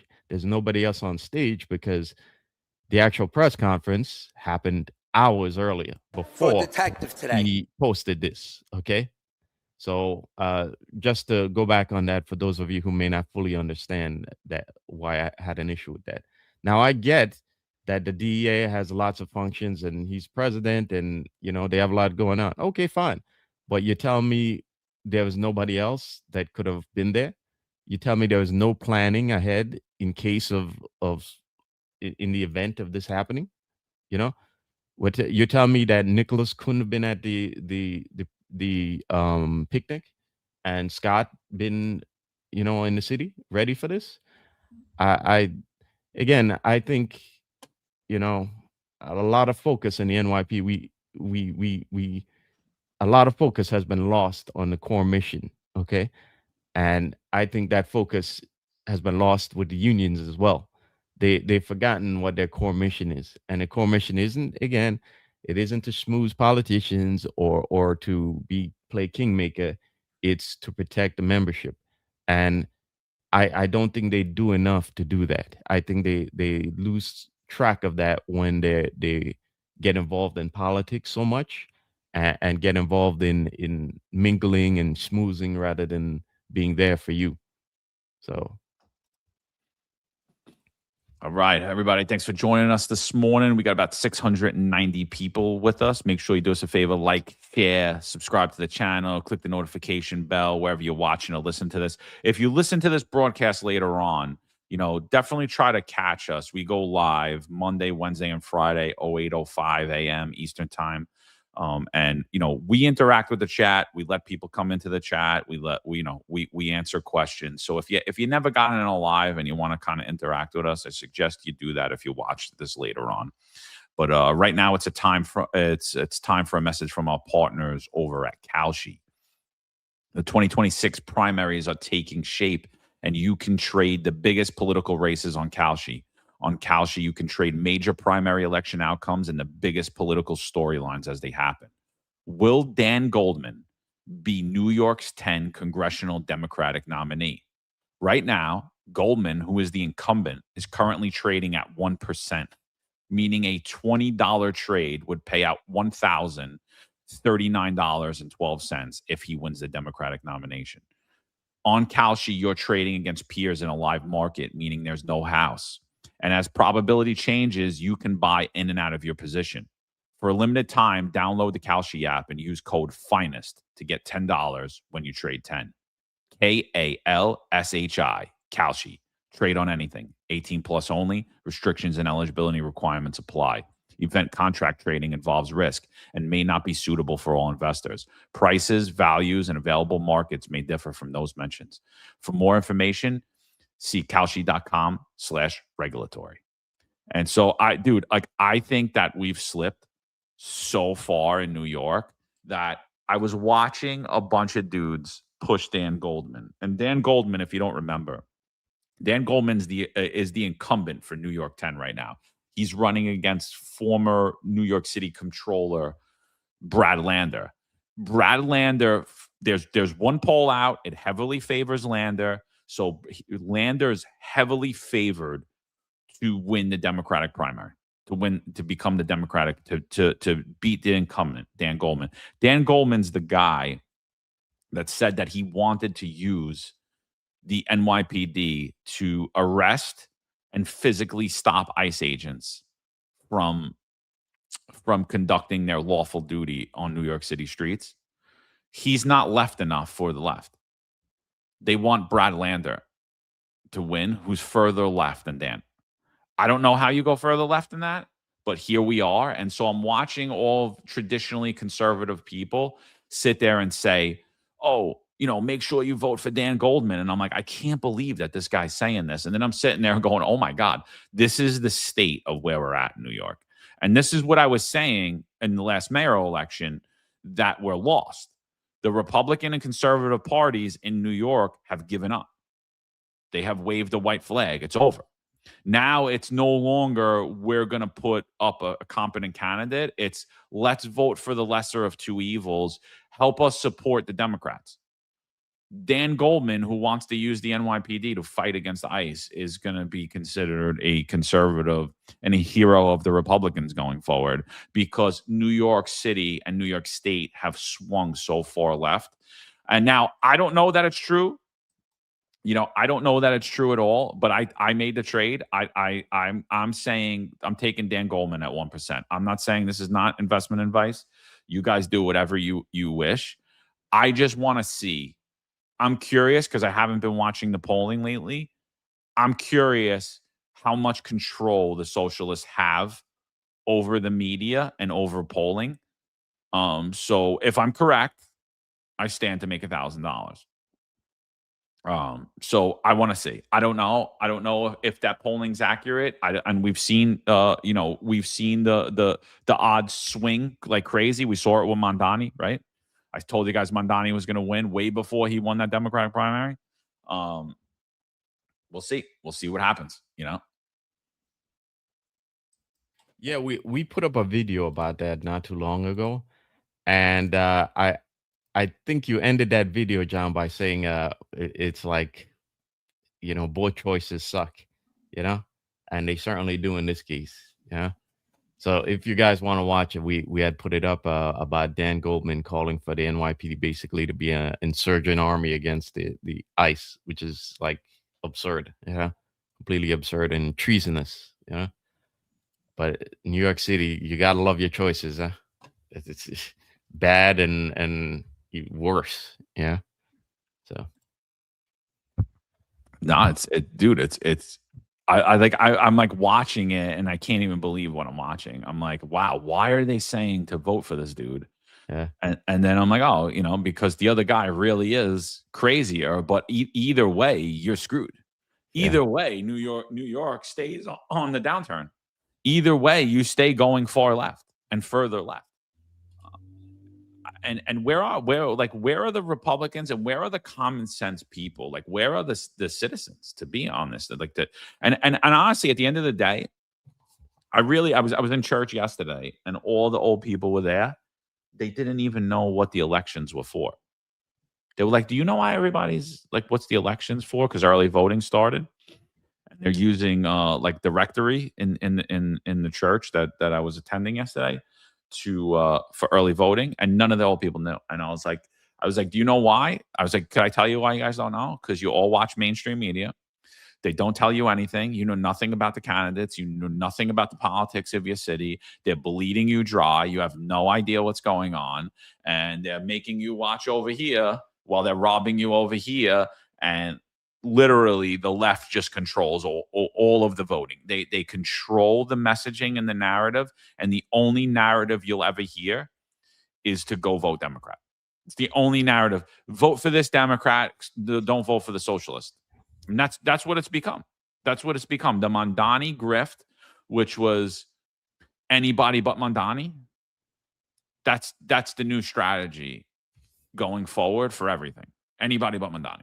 You know, that's anybody but the socialist. That's what it's going to be going forward. And what that has done is decimate the Republican and conservative parties. It has decimated it to the point where New York has moved so far left as a result of this that I honestly don't see it coming back unless there is a 180 hard charge and millions of dollars put in to change it. But I personally think the Republicans have given up New York and they have no interest in it whatsoever. Whatever it is, whoever, like I honestly, I don't know what's happening, but I have no faith in the GOP. I have no faith in the Conservative Party at all whatsoever.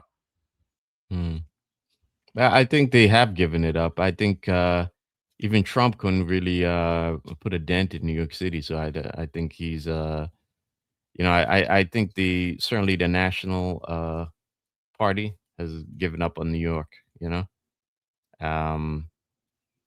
And you shouldn't be surprised at their how large the low information gap is, you know, because there are a lot of people out there who it'll shock you how little they are aware of what's going on around them. There are cops who are unaware of, you know, what's going on around them with the department and with the laws. And you know, how many narcotics detectives do you think saw or aware of what happened to those detectives a couple weeks ago, and are aware of it to the point where they're going to go out on you know, on sets and be prepared, be fully prepared, you know, have their radios, everything, have their attack plan all squared away because they don't want to end up like those detectives. I can almost guarantee you that there are a lot of detectives who didn't see that video, aren't aware of what's going on, and are still going out there with a shoddy attack plan and you know, not fully equipped.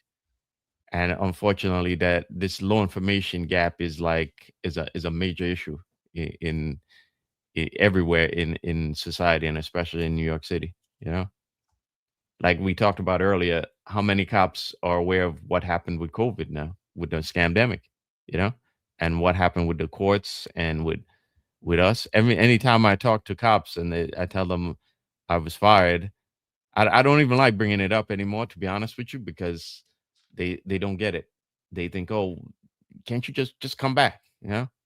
And it's that they're just so unaware of what really happened, that it's like it's tiring to kind of explain it all to them and kind of get them to understand that it's, you know, it's not a matter of us just coming back, you know.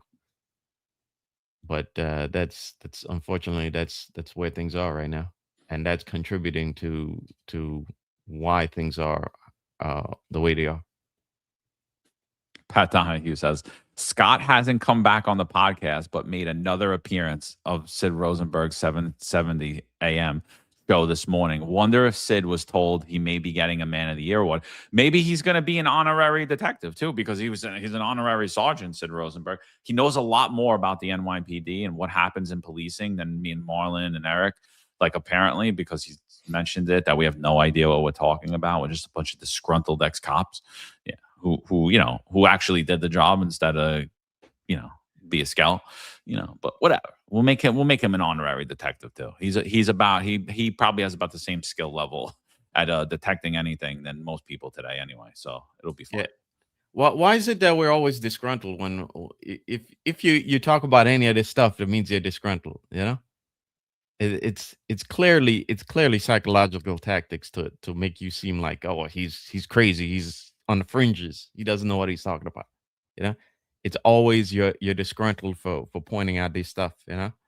I mean, it's the same things cops talk about in the lounges, in the locker rooms. Everybody's talking about this. The only difference is we're vocal about it on in front of a camera. You know, it's none of this is new. You know, we all talked about it, you know. Yeah. Stephen S. has any update on our brother Eric Dem? Eric is fine right now. He's on a Caribbean island, probably with like a little having a little pina colada or something, Daiquiri. taking the sun. Yeah, a little daiquiri. He's not going until I believe he's going post-op on Tuesday and then Wednesday surgery, I'm pretty sure. But today he's still in the Caribbean. He hasn't gone back yet, but we'll keep you updated as his surgery goes on. So he took a little rest first, little vacation, and then he's gonna go and get his shoulder fixed. So shoulders, neck, and his back. Honestly, it's a lot of things. So but yeah, I mean, I don't know, dude. I don't even care anymore about the disgruntled, and people are like, yo, what do you do that for? I'm like, what do you do what you do for? What do you mean?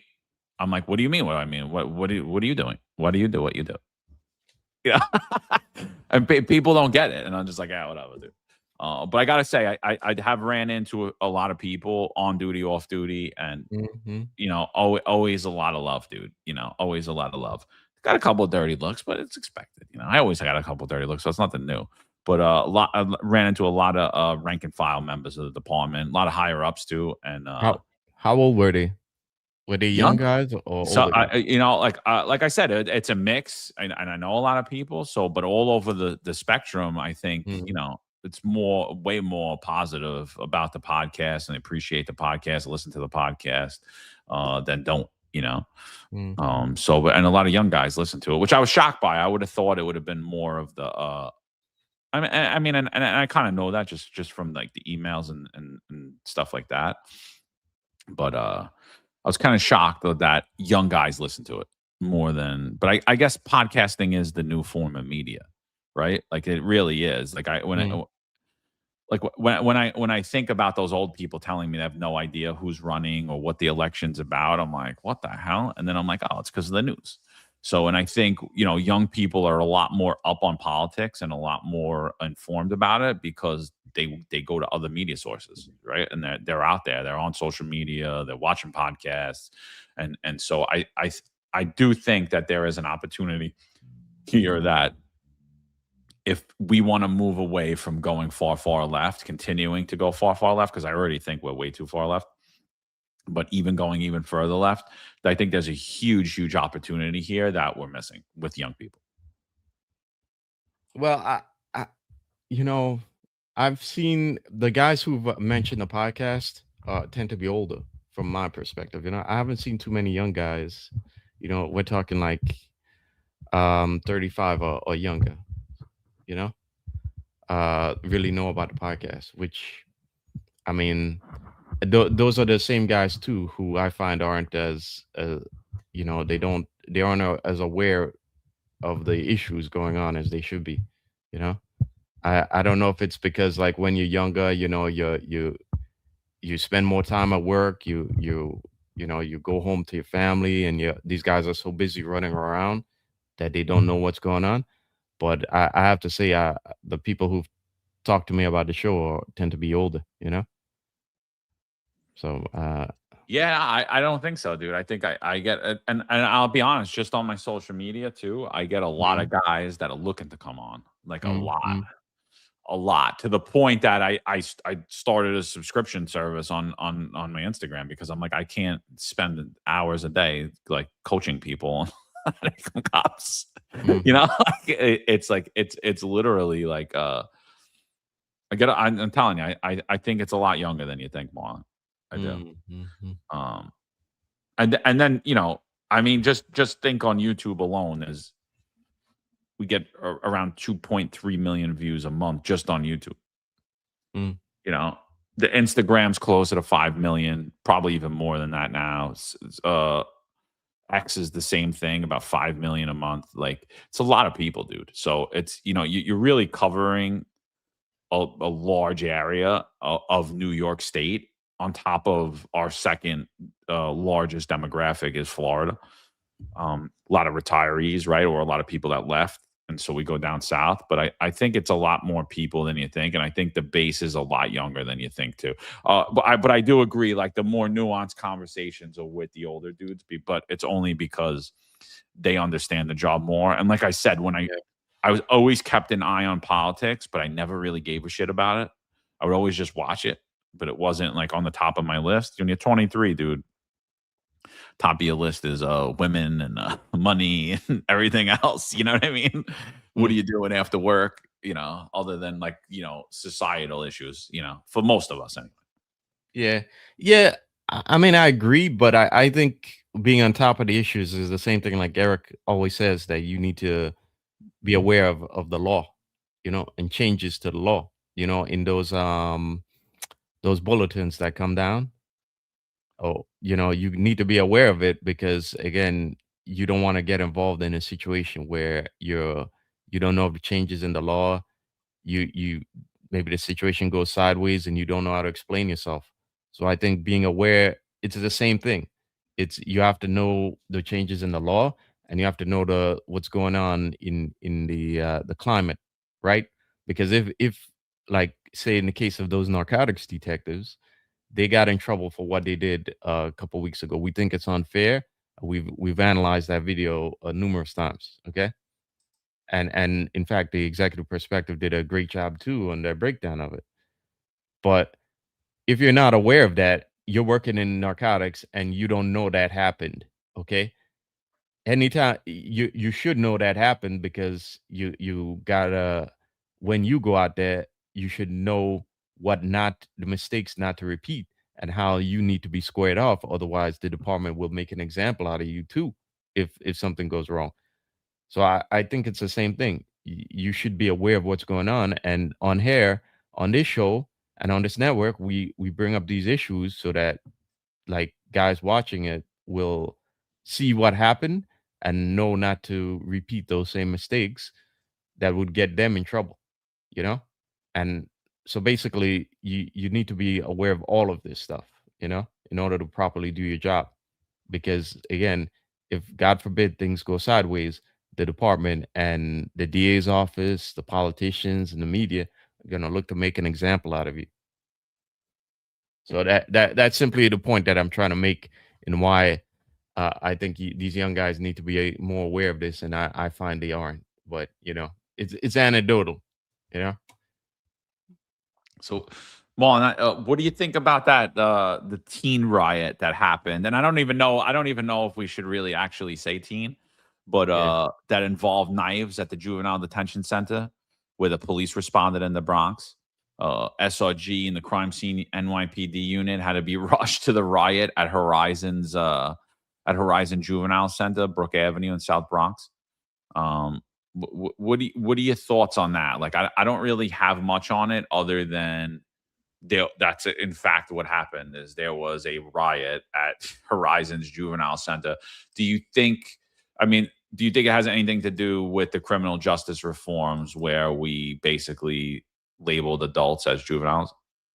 Yeah, I think it has a lot to do with that. I'm trying to pull up some of the allegations that have come up over the years. There's also been an investigation by the DOI, the Department of Investigation, back in 2023. They released their findings last year, and they actually indicted a couple people. A couple workers in there were arrested for bringing in various things, from bringing in contraband to accepting bribes to just generally contributing to the poor state of things in that facility. And again, keep in mind also that riots in both Horizons and the one Crossroads in Brooklyn have happened before, and there's been videos talking about the situations there, from the unions asking the city to make changes. But yeah, you guys can't even see this one. I'll try and pull up the video next go around. But yeah, there have been a lot of allegations of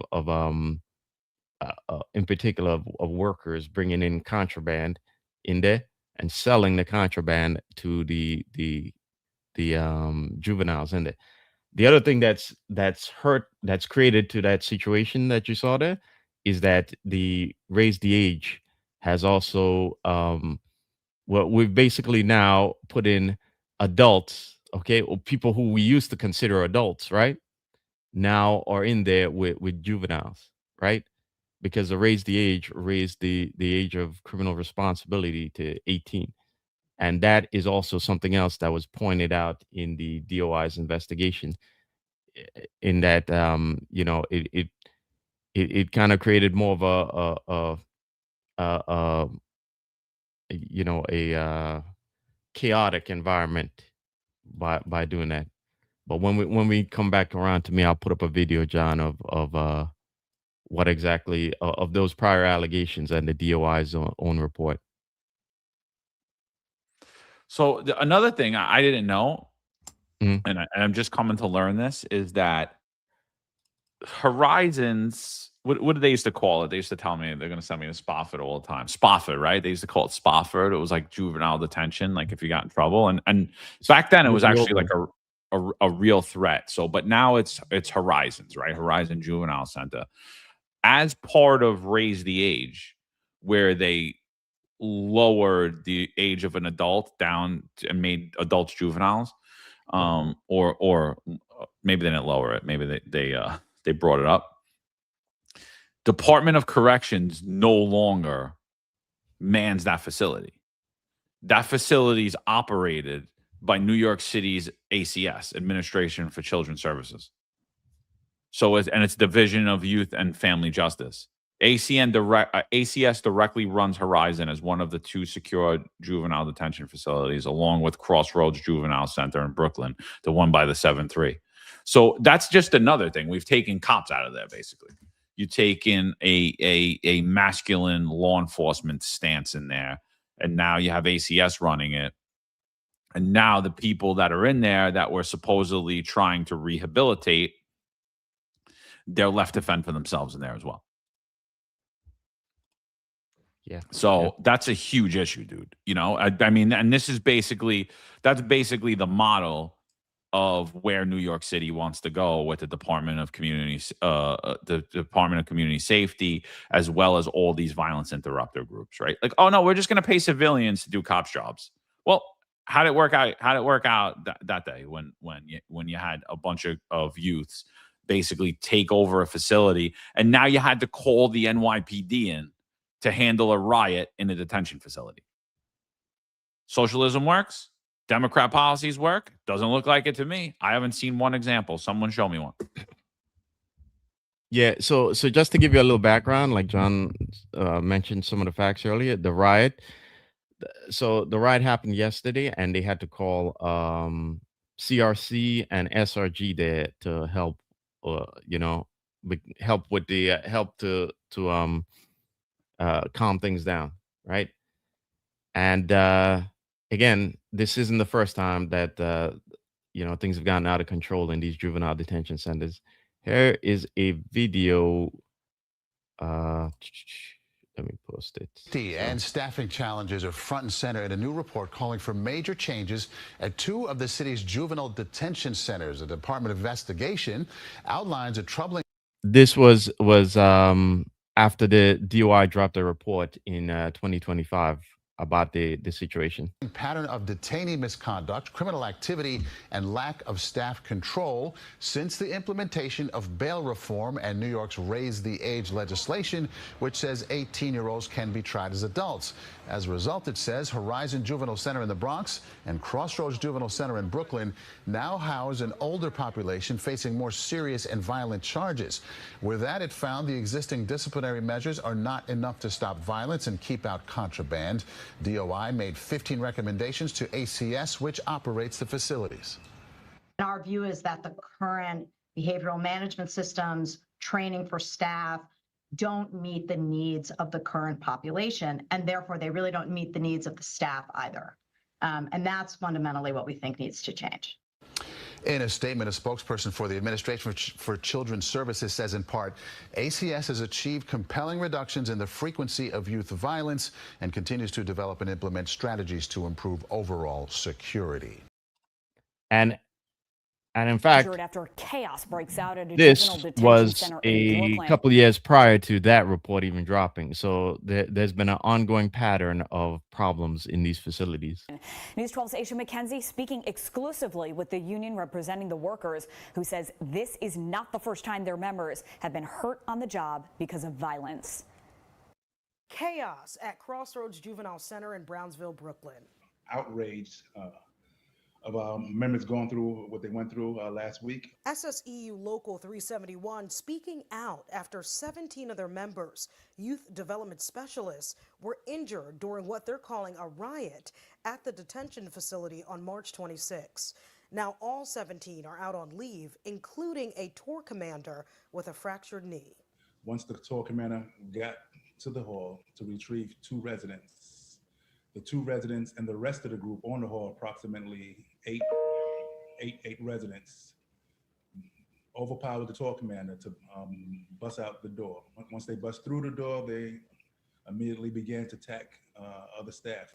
Now we're told the youth involved wrestled keys from a supervisor and tried to reach a rival gang that was in another area unsuccessfully. A source working inside who tipped News 12 off about the mayhem says the environment is hostile and they do not feel supported by the Administration for Children's Services, which runs the juvenile center. SCM model that the agency gives the youth development specialists to handle these residents. The safe crisis management is inadequate, ineffective. Robinson says ACS's model for crisis isn't working because there is a long history of their members being out on workers' comp. More than 200 between Crossroads and Horizon Juvenile Center in the Bronx because of incidents like the one on the 26th. At some point, someone is going to get seriously hurt or may even get killed in these facilities. Heads of the union plan to visit the facility Friday morning in Brooklyn to support. Yeah, guys. So this other video came from 2020. Okay. So there's been ongoing issues at those facilities, and they raised the age has just made things even worse over there. But I saw a comment from Daniel. Daniel is correct here. Daniel is let me get this off the screen. Daniel is saying that these issues occurred after the city moved Crossroads to Horizon from DOC to ACS. Yes, that's absolutely true. They were exasperated by doing that. And as John says, keep in mind, the city wants to civilianize a lot of the tasks of uniformed law enforcement agencies in the city. and you could only imagine how much worse things will get once they try to do that. Because in this case, there was also I mentioned before the people that were indicted for corruption in there. Okay, these were civilians who were taking bribes and bringing contraband into the facility. In particular, one guy was arrested after he let me see if I could pull it, if I could change. He was arrested after he tried to go through a metal detector, and a razor blade fell out of his pocket. Right. So, and keep in mind, yesterday there was, the news is reporting that a lot of these teens had knives or sharp objects on them. Hence, why they had to call in SRG and CRC. So, you could only imagine how much more how more corruption will fester as we try and civilianize more of these functions in the city. Sorry, Marlon. I was making coffee. I still didn't even get it. Thing takes forever. I'm slumming. I gotta use a Keurig. Yeah. No worries. I think there's gonna be more coming out about this riot in at that facility, right? And we should all pay attention to that, because how many of the concerns that DOI brought up in their report last year are gonna come back again here. And again, some of the concerns of DOI was that I'm looking at their report right now. They mentioned raise the age. They said there is severe violence and safety controls that were as a result of mixing in the 18-year-olds with a younger population in there. They talk about the contraband smuggling and staff corruption. Let me see what else they put up in there.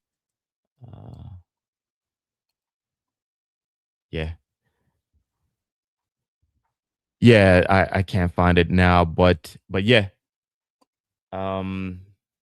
Yeah, okay, yes. They also mentioned that there's ongoing instances of sexual abuse there, and keep in mind there was also a prior lawsuit regarding that. But again, or as we find out more about this incident, keep those issues in mind, because I have a feeling that they're gonna come up once again. Okay. Yeah, I mean, dude, that's the play, right? That's the play.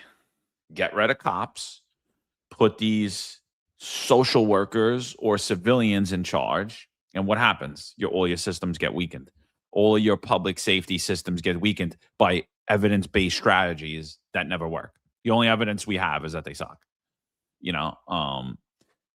So been harping a lot on allowing Mondani to defer pension payments, right? Been saying over and over again how every city and state that's done this to any pension system has weakened that pension system, has put that system at the topic of diminishing benefits or doing away with benefits. And in some cases, it has diminished benefits and done away with benefits altogether from those pension systems. So I'm highly against it. Scott Monroe, Lou Turco, and Chris Monahan, because they refuse to make a statement, I say that it's almost a certainty that in fact they're going to support it. And I don't even trust Pat Hendry and Vinnie Vallalong, even though they said that they wouldn't vote with it. I don't trust them enough that they wouldn't negotiate for it to allow this to happen. And the reason that I am so against this is I do not believe that New York City needs to do this. I think New York City is so fiscally irresponsible. I think there is so much incompetence and corruption that could be resolved that and that's why me and Marlon argue a lot about the financial status of NYPD or the financial well-being of New York City and what we believe needs to happen to correct it. But I personally believe there is so much incompetence, so much corruption, using and misusing New York City taxpayers' funds, that I believe that if you just had one competent mayor in 1 year, in less than a year, and they actually wanted to balance our budget, I think we would have a windfall of money for taxpayers and for programs that are actually effective, because we just have example over it of useless contracts that are being sold, illegally sold, indictment after indictment during the Adams and even after the Adams regime. And it's continuing under Zohar Mamdani, right? Even though he's saying he wants to do like a Doge style New York City office where they're going to look for government efficiency. Now, I want you to listen to this clip. This is like, I've been thinking about this a lot, and I'm continuing to think about it, and I think I'll have further thoughts on this as the weeks and months go on, because I'm unhappy totally with the entire ecosystem of New York City. As I said, I don't believe that New York City Council does their job in accountability. I'll give a little kudos to Julie Menon right here for calling it out. But what is being done, again, this is just another example of where the stop button should have been hit and said, we need to correct this immediately. So Julie Menon is questioning New York City Schools Chancellor, who was appointed under Zohar Mamdani, and she asks him why he hasn't given the New York City Council the 600 contracts, access to the 600 contracts that the New York City Schools has. And his response and his chief of staff's response is basically, oh, we can't give you those 600 contracts that are worth $13 billion. We can't give you that because it would take months for us to put that paperwork together. So for those of you that know, one of my last positions in the NYPD was I was the integrity control officer for the facilities management division. That was my official title. What I was really doing is putting a database together where not only were you able to submit work orders and do all this stuff, and I already had done that as a sergeant, but on this we were moving to where all of NYPD contracts were going to be centralized onto one database that you could pull them up in a moment's notice. They could be printed, shared.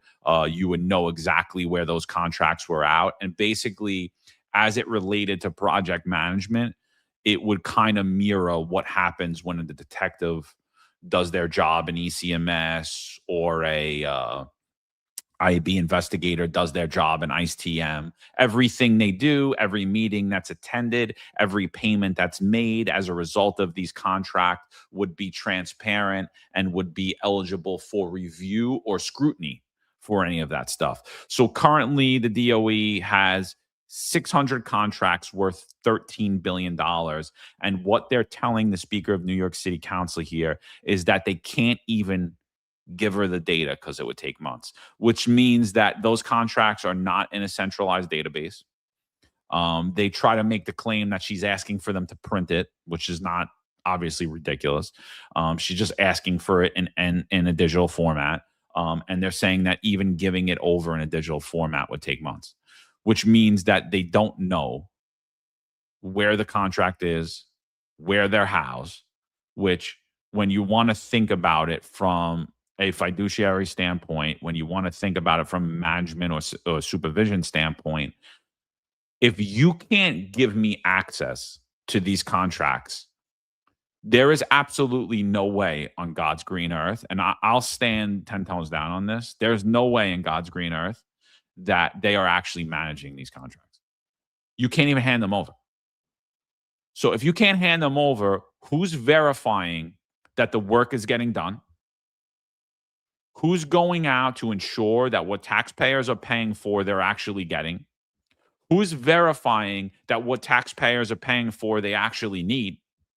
And the real disturbing part of this is what I really want you to hone in on is that 60% of these contracts are no bid contracts. And I know most of us have a 2-week memory now, but do you remember that Chancellor Banks went running out of the door? Flying out of the door under the Adams administration? 60% of them no bid contracts. What were the NYPD having issues with? No bid contracts. What are the migrant shelters having issue with when it's concerning corruption concerns? no bid contracts. Why? Because it was filled with corruption, contracts for sale. And now we're going to see, just listen to it.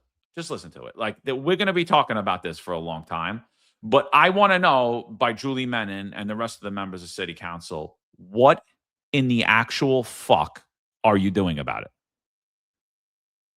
We didn't receive a reply to our questions until late last week, and the limited analysis that DOE provided was very short on detail and not responsive to all the questions that the council had. So my first question is, why? Oh, what the hell? Marlon, am I dead, or is that just my ex?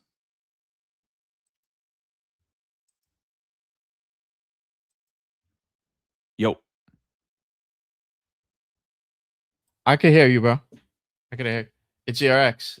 What the hell's going on with that? We didn't receive a reply to our questions until late last week, and the limited analysis that DOE provided was very short on detail and not responsive to all the questions that the council had. So my first question is, why Why is it doing this? Yeah. This is so weird. Hold on, let me get past this part. Maybe reload the we didn't entire receive screen. a reply to our questions until late last week, and the limited analysis that DOE provided was very short. It won't get past that. That is so weird, dude. Yeah. Well, I mean, it shouldn't surprise us. Wasn't Farrah Lewis, she's a councilwoman, right? District 46, I believe. Wasn't she involved in one of the no bid shelter contracts? And there are allegations of, allegations against her, or that well, the rumor certainly is, because she hasn't been indicted yet. There's been 4 people, indicted, that she was accepting bribes and kickbacks for a no bid shelter contract, right? So it probably shouldn't surprise us that city council itself isn't doing enough diligence when it comes to all these no bid contracts going around in the city, because there probably are a couple more councilmen who are also involved in no bid, contracts of some sort with the city. So, yeah, for those of you who don't know, it's Councilwoman Farrah Lewis, her sister Debbie Lewis, who's an aide of Hochul. They're also, they're rumored to be roped up in this entire, scandal as well. I don't believe either one of them were indicted yet, but there are 4 other people that around them, including a former NYPD sergeant, retired sergeant, who have been indicted so far. Yeah, I can't get it up. I don't know what's going on, my ex. I reloaded it. I shut it down. I brought it back up. But the bottom, the bottom. Maybe if I could pull it up on my end. You want me to? I'll text it to you, yeah. And then just dump it in your messages. It might be my service here. Yeah, too, because it's working on my phone. There's not really. Actually, I'll take it back. It's not working on my phone. Yeah. As long as you can send me the link, I should be able to pull it up on my end.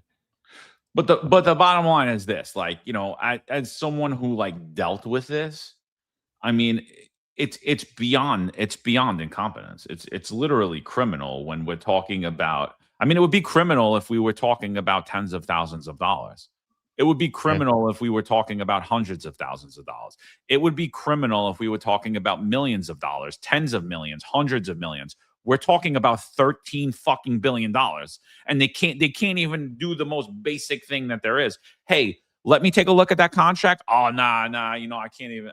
I can't because I can't get it over to you because it'll take a while to print that. It's like, what? Who's running what over where? Like honestly, like what is happening? Like what is it? And I thought Mondani was going to be the savior here for you socialists, and we were going to stop wasting money and all this. And all I hear is money being wasted. You don't need access to my pension fund. You need to clean up your own house before you ask for a loan. It's the stupidest shit, dude. You know, it's the stupidest shit. It's beyond incompetence, dude. It's completely, utterly criminal. And I just don't believe that city council has the ability to properly manage. They have the ability, but they don't have the spine or the courage to do so. Those contracts should cease payment right then and there. Should be like, there's not another payment happening until you show us exactly how you operate. And I want to see how you operate. And I guarantee you, if you see how they operate, all they're doing is paying these vendors out, and they're not ensuring that any of this actual work's even happening. And I guarantee you that a lot of it isn't.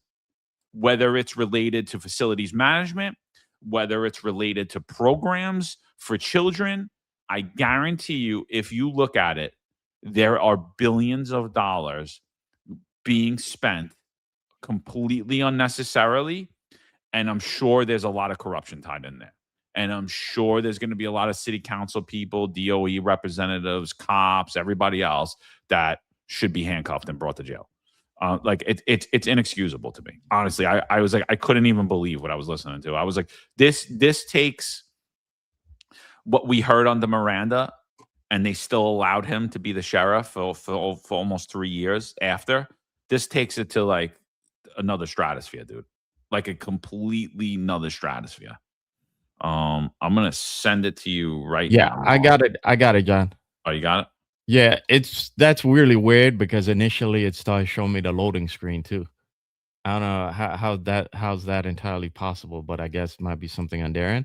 But it seems to be coming up now, so I'll put it on screen and expand it so you guys can see.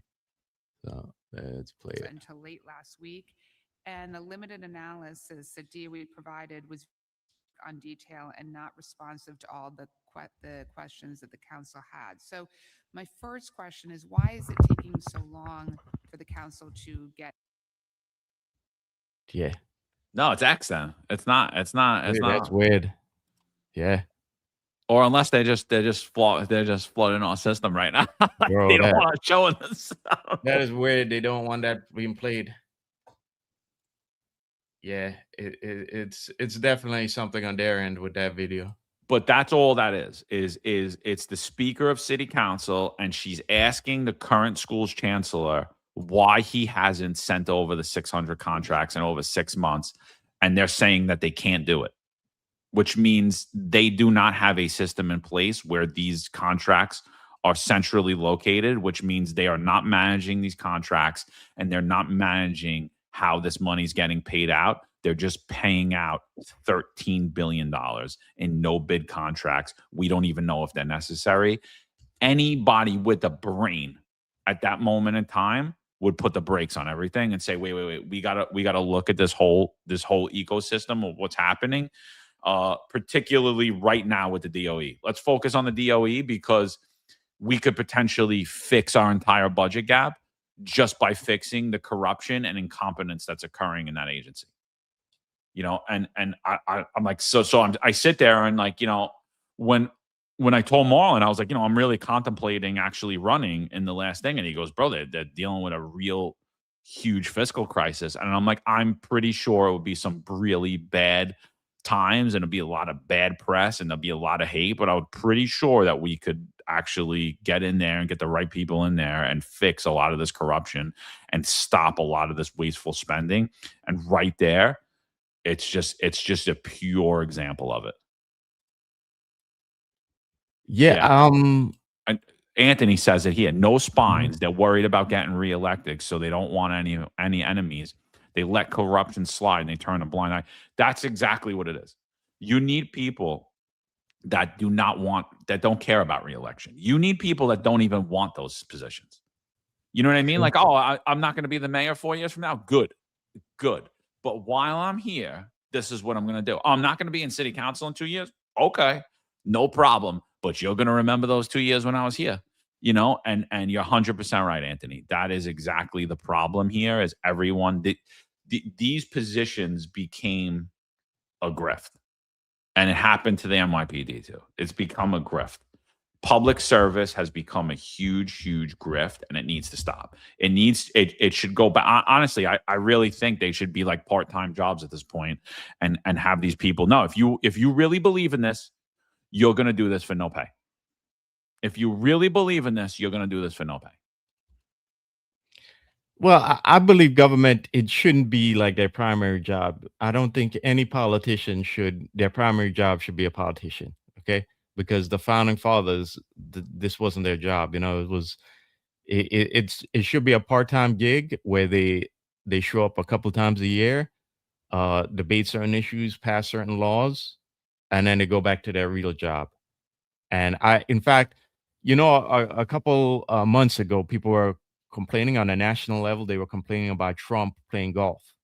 And years back, I was critical of that myself when I was in that low information bubble too. I think they used to criticize George W. Bush for playing golf too, and I was critical of that.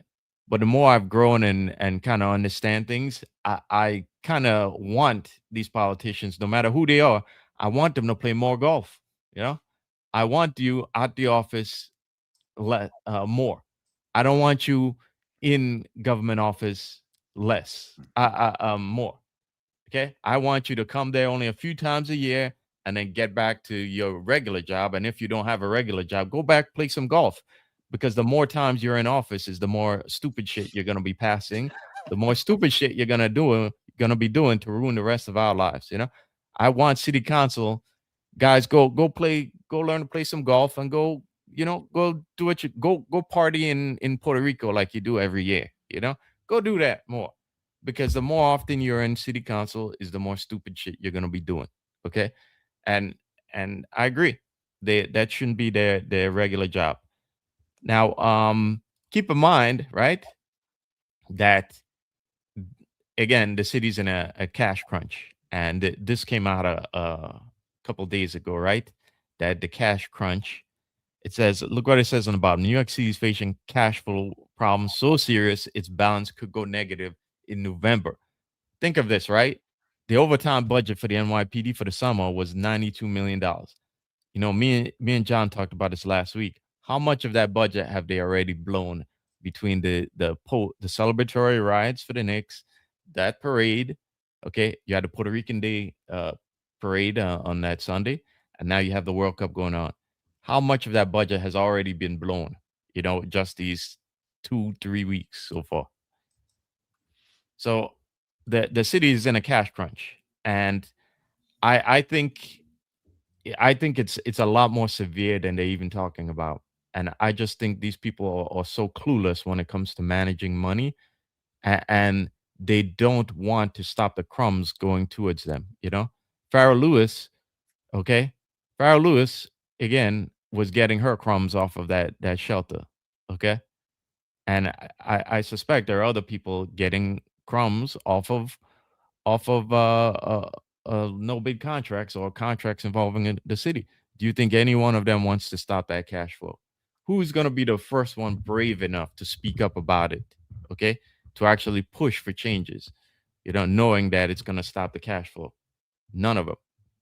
It's like when we talk about these chiefs in the NYPD, which one of them is going to be brave enough to push back against the establishment, when they know that they're going to ruin their retirement, their post-retirement cash flow? None of them. And it's really the same problem, but on a different level when you look at city council. And one more thing before John mentioned about Mamdani, his whole Doge initiative, his version of Doge. It's called the Commission on Government Efficiency.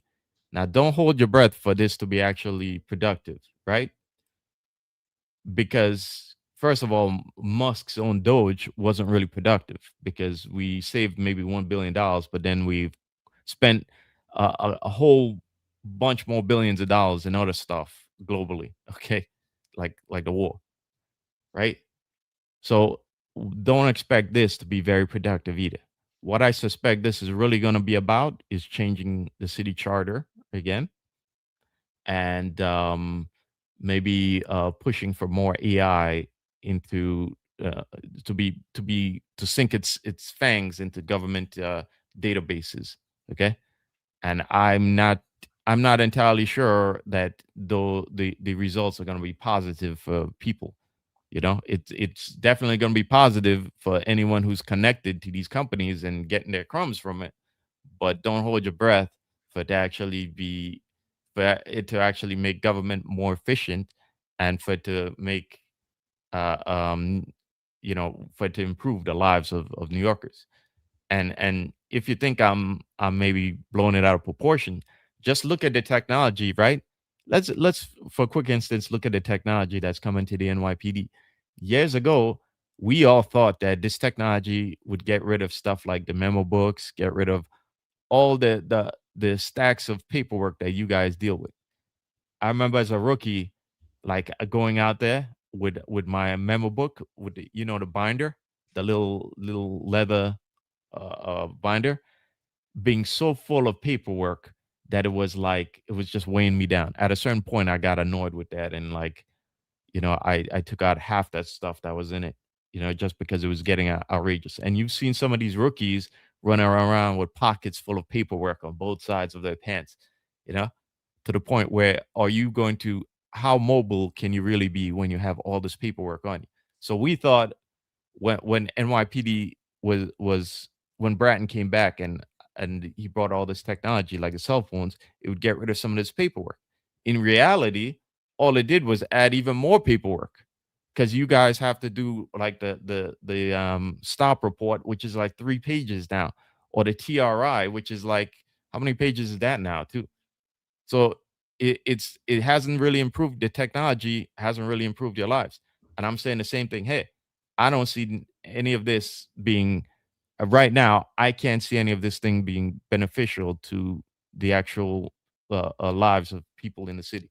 I think it's just going to add another layer of bureaucracy that's really going to be about the crumbs that's going to flow from it, from the companies involved to the politicians who are pushing all of this stuff, and Mamdani in this case. And the bloated salaries of these people to hold Yeah. 10 public hearings, which are a joke. Yeah. And to accomplish absolutely nothing. But I mean, we always talk about you always talk about how bad it is. Like, oh, it's a lot worse than what they're letting on. Yeah. Of course it is, dude. I mean, I look, I'm saying at a minimum, and I think I'm really undercutting it here. There's $20 billion that is being spent right now as we speak that is completely unnecessary. At a minimum, I think it's a lot higher than that. I think it's probably like 5 to 10 times higher than that. And it's insane to think about, dude. You know how many problems you could fix with $20 billion?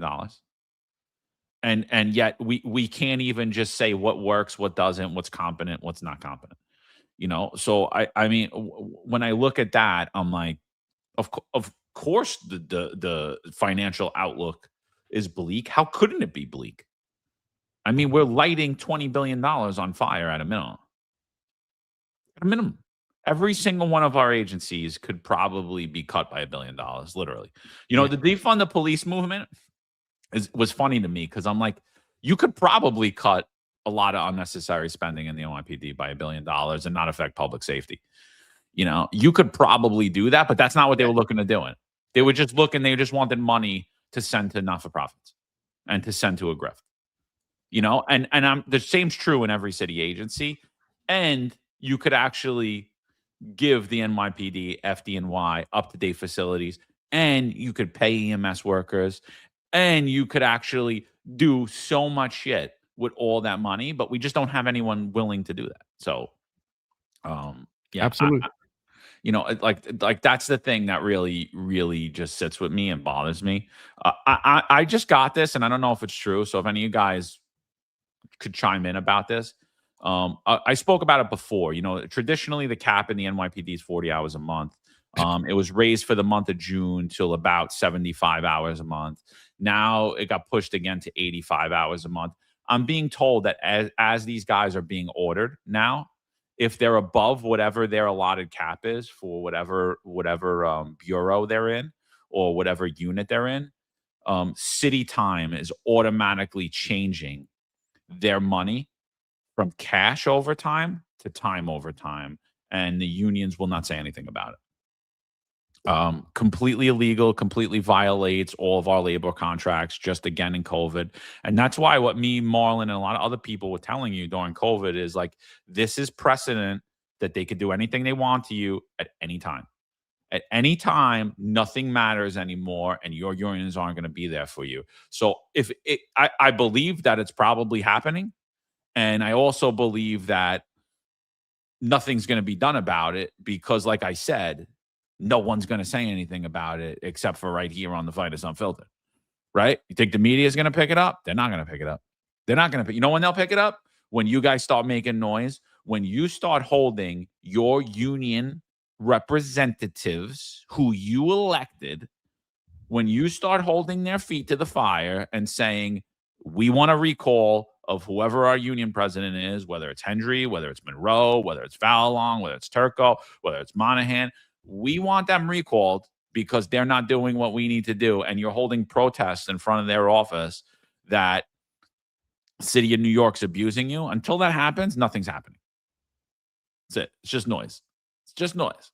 That's all it is. That's all we're doing here is we're making a little bit of noise, rattling a few cages, making little people uncomfortable, you know, but nothing's going to happen until there's mass pushing against it. So I believe that it probably is happening. A lot of people on here are saying it's true. Samantha Gucciane's saying city time can't do that. I mean, I don't know what that means. That's not totally accurate. City time could do whatever it wants to do, whatever it's programmed to do. We have people that are capable of programming that into effect. So I mean, unless you know firsthand that it's not doing that currently, I don't know. City time does what you tell it to do. Exactly, yeah. So if it could be the person inputting it, or there could be now newer caps put on that system that happened because we had someone in charge of the overtime who would rather stay part of the grift and turn a blind eye to the corruption than do their job. And now we're going to pretend like Jessica Tisch just started accounting for overtime when we've been accounting for overtime for over probably 4 decades already. Oh yeah, we just started locking people up for domestic violence situations, and we just started locking people up for committing petty larcenies. Like, yeah, all right. Yeah, they're not serious about any of this stuff, John. You know, look at this, for instance, right? Look, this is Richie Taylor, right? Richie Taylor made $227,000 last year, right? We already know about his allegations, right? Well, it's not allegations, you know, because, you know, he's been transferred and he has to pay back. He gets this special treatment where he doesn't get fired for stealing time. He just has to cut a check, right? But my question is, he's allowed to remain chief. How much money could be saved from this, you know, from booting him back down to where he should be right now? Because if you, the cop who did that, and you somehow managed to keep your job, right? If you were anybody other than him and you managed to keep your job, I can guarantee you would most certainly be kicked back down to the rank of, you know, to a lower rank, right? But he isn't. And this is amongst the other corruption that happens that they don't do anything about, when you could easily recoup some of the money, you know, that's been paid out, you know, the taxpayer dollars that's been wasted. Okay. And they're not serious about any of this stuff. And I don't think they will be until they have to. And I don't think they will be. They'll have to, because right now they think they can defer your pension, and what are you going to actually do about it? I mean, you haven't spoken out about any of the other stuff, you know? So I don't think they're serious about any of this stuff. And this is why I say, whenever city council talks to any of the city agency administrators, it's kayfabe, okay?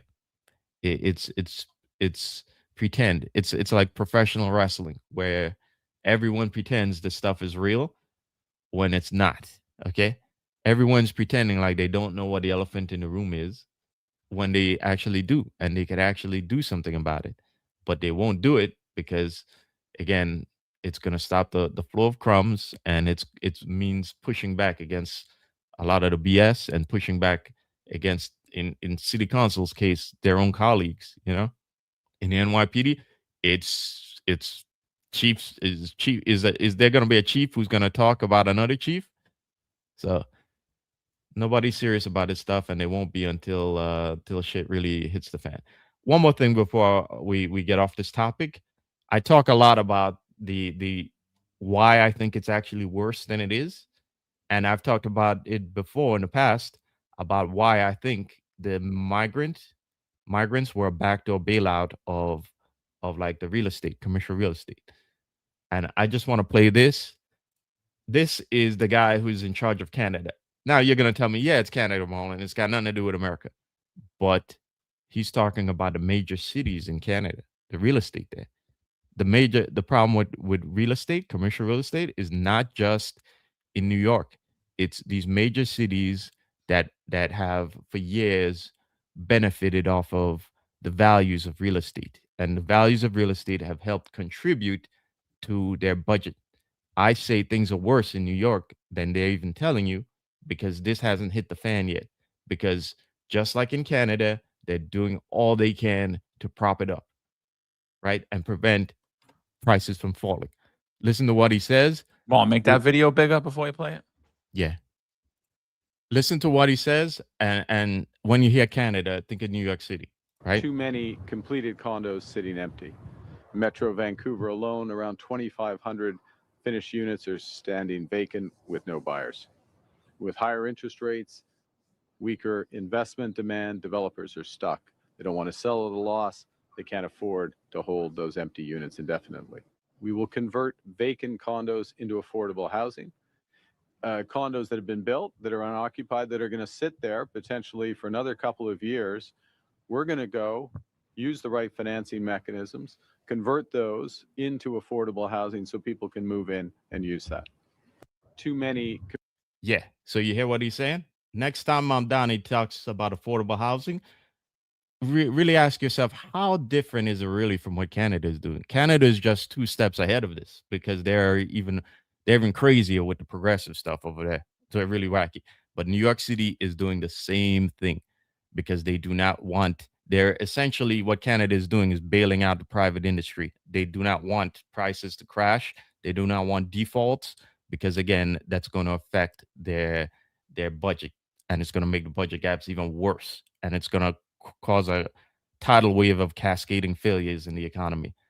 And I think New York City and other big cities in America are doing the exact same thing. And this is why the situation is worse. It just hasn't hit the books yet. And it's also why they are determined to defer your pensions, because they know you guys aren't going to say anything, and they'd rather do that than let that industry crash, let prices crash. So it's wild, dude, because part of the reason they want to defer it is because they want to invest more pension money into affordable housing, which they already tanked all of those investments previously. Tanked them, like took billions of dollars and brought it to $0, and they want to do it again. And yet, well, it's not saying anything because Scott, Chris, Vinny, Pat, good guys, Mo, good guy, the best, not good, the best. Absolutely. And just another point on the kayfabe about like how it's all a show. I just want, like, I'm not sitting there and saying Julie Menon's, she's on top of it, because what really should have happened there, if you were a competent member of city council, if you were a competent New York City speaker, those contracts don't just sit in the DOE or in any single agency. The mayor's office also has to approve them. The controller, the mayor, those contracts are elsewhere. So she would have reached out elsewhere to get those contracts, went through them. And then when they said they couldn't give them to you, I'd be like, well, I have them all right here because you were too incompetent to give it to me. And now we're going to start going through and we're going to audit everything you're doing. But truly, it's an act. It's a show. It's just meant for the headlines. So it's all a show, because she didn't do that. Why? Because she doesn't want you as the public to know that they actually do have access to those, and she could pull them up like this. Does not need to get it through the DOE. Does not need to get contracts through the NYPD. So really, really, really nefarious stuff at play happening in New York City currently. So yeah, I mean, I got nothing else for today. I'm kind of burnt out, I'll be honest with you. I didn't sleep much last night, and I've been running around. I've been eating way too much since I've been here, and bad shit that I normally don't eat, and drinking regular coffee, instead of my mushroom coffee. So what else you got before we start to hit the super chats and run out of here? Yeah, I think I'm done as well. My coffee ran out too, so the brain juices are gonna be slowing down shortly. All right. But just to close this out, Mike Isshare, 123 put up a great comment. He said the right to own property is what makes America a nation of free people. 100%, Mike. But I'm also going to add the ability to lose an investment is what makes America a free country. Meaning that, right?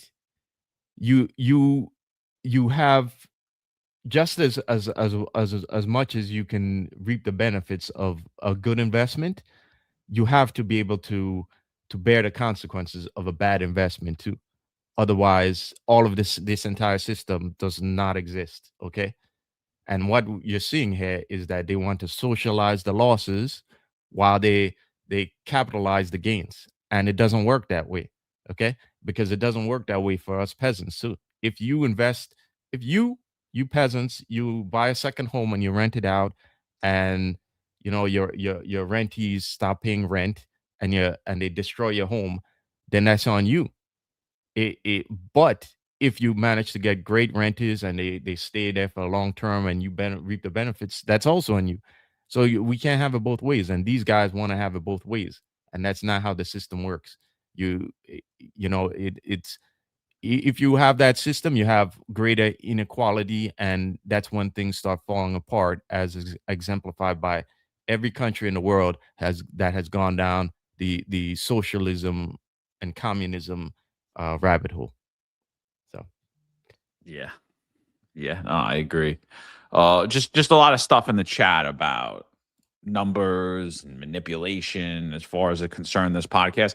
Again, I'm going to say right now, I've willingly will debate anyone, anytime, in person, via video Zoom. I will go anywhere to do any of that stuff, depending on the fiscal constraints around doing so. But anybody that wants to see our numbers or anything like that, I know there's someone who's saying stop social engineering while he's doing advertising for a law firm and accusing us of doing stuff. We have 700 live users on here today. Right now, we'll have thousands as the day goes on, and within the week, who've watched or listened to the show on various different platforms.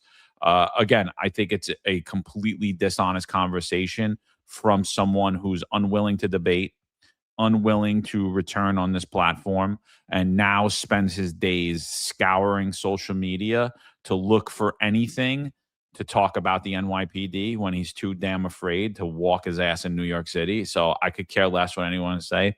I'm never addressing this again. Like I said, anyone that wants to say that our views aren't real or we buy, do me a favor. Go to Sal Greco's Instagram and go to my Instagram. It makes absolutely no sense. I guarantee you I have way more views than him. I don't have to collab with anybody. He has to collab with all of these auditors and anti-cop people to get his post even viewed. There's no way that he has more traction than me on any of these platforms whatsoever. And his mentor has been always accused of fluffing the numbers. So I'm just going to put that out there. So last time I ever had this conversation about it. So that's it. Just look at the numbers. The numbers don't lie. It is what it is. And I'm willing to openly debate and show my numbers in person right here on a live. He's not. And so that's it. So I don't care. He's not a credible source of absolutely anything. And it's nothing that we're ever going to address again until he grows a pair of balls and he's willing to publicly say what he's got to say. He could keep making up his own campaign, stop social engineering, stop doing this. Doesn't matter to me. I don't care. Keep advertising for your fucking your supposed civil rights attorney or whatever else it is. It's nothing that we're gonna address ever again. So I just want to let you know, like, it's complete jealousy, and it's insane. And honestly, I the kid was on the platform forever, and I always knew that he was completely jealous of all of us for absolutely no reason, and was always trying to step on our heads. And now you see it come to light. So it is what it is. Yeah, I'm not gonna mention him at all. Yeah, no, it's fine. I've also said before that he needs to grow his show on his own, rather than like when we helped him, So again, I hope that he does, because I used to watch the show all the time. So I'm not gonna mention him, but I do believe that we are shadow banned. Okay, I've said this before. I look at it, and you know our views do screwy things. One week we're growing, the next week we're our viewer count is down by thousands, and I don't believe that's natural at all. And I do believe I have to wonder what goes on behind the scenes, with these people who have connections and don't want us talking about these issues. But I just like to say that they can keep trying, because whether we have 2 viewers on here, 0 viewers on here, we're still gonna keep talking about this. Okay, we're not going anywhere. We'll always be here, regardless of who wants to hear us or not. So That's it. I mean, we're just having everyday conversations. We may be right, we may be wrong. We let other people express their views, and that's it. And we talk about a lot of nuanced issues on topics that you're never going to hear anywhere else. And I think it would be very hard, if not impossible, to actually replicate it anywhere else. And Yeah. so that's why we're a completely unique platform. I really don't even know what genre it is. I don't know if it's politics. I don't know if it's law enforcement. I don't know what the genre of this show is, or this platform, but it's definitely unique. So shout out to all you guys. 10-4 Tavern will be on tomorrow night. Make sure you check them out at 7:05 p.m. Eastern time. Tom and Pete will be back. As always, we'll be back on Wednesday. May have a guest on Wednesday. I've got to be honest. I've been like doing a lot of stuff, so I haven't been keeping up with the schedule too great.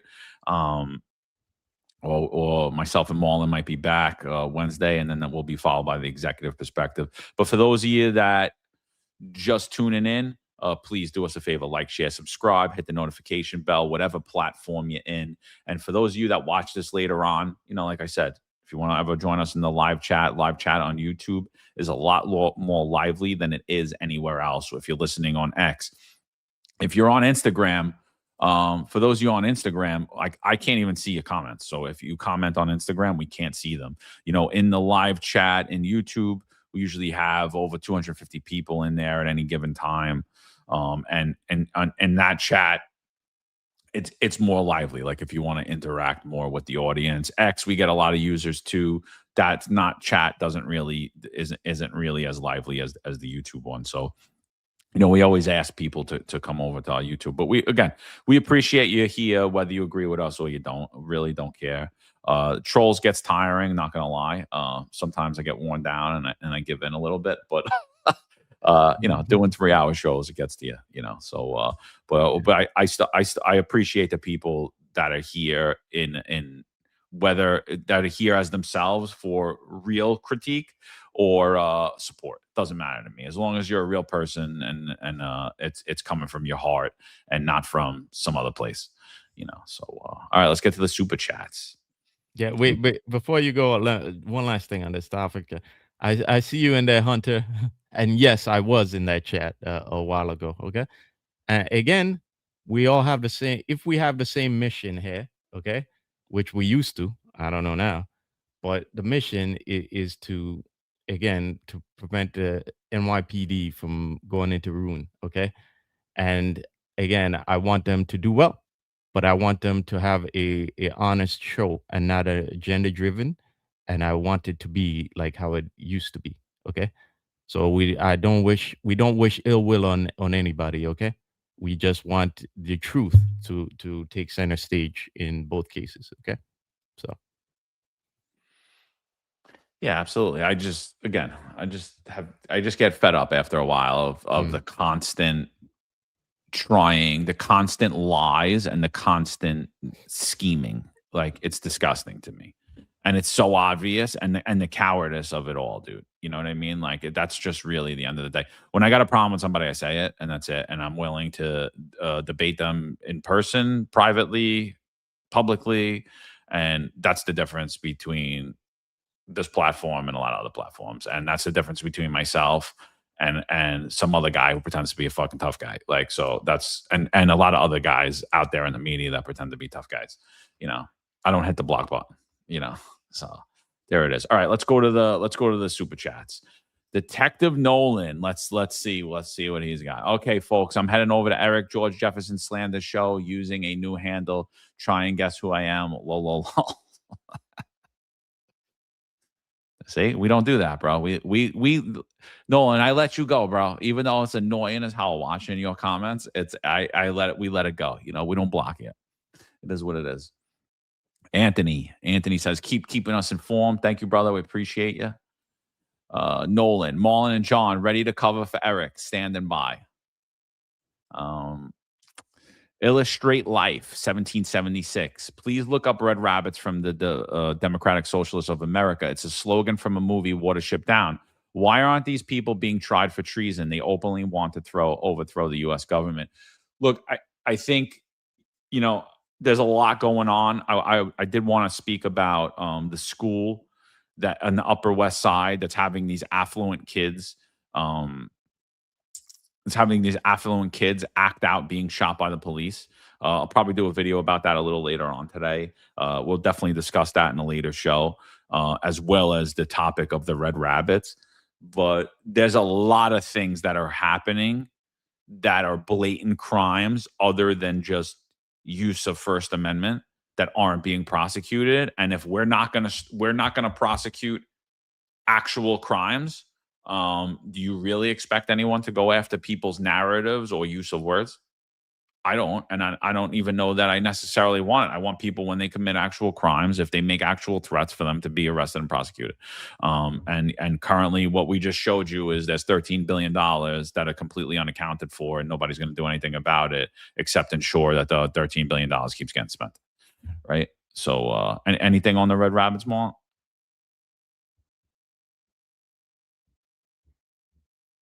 You mute it. Yeah. I had this interface. I had maybe too many windows open as well on mine. But yeah, I don't know much about that topic right now.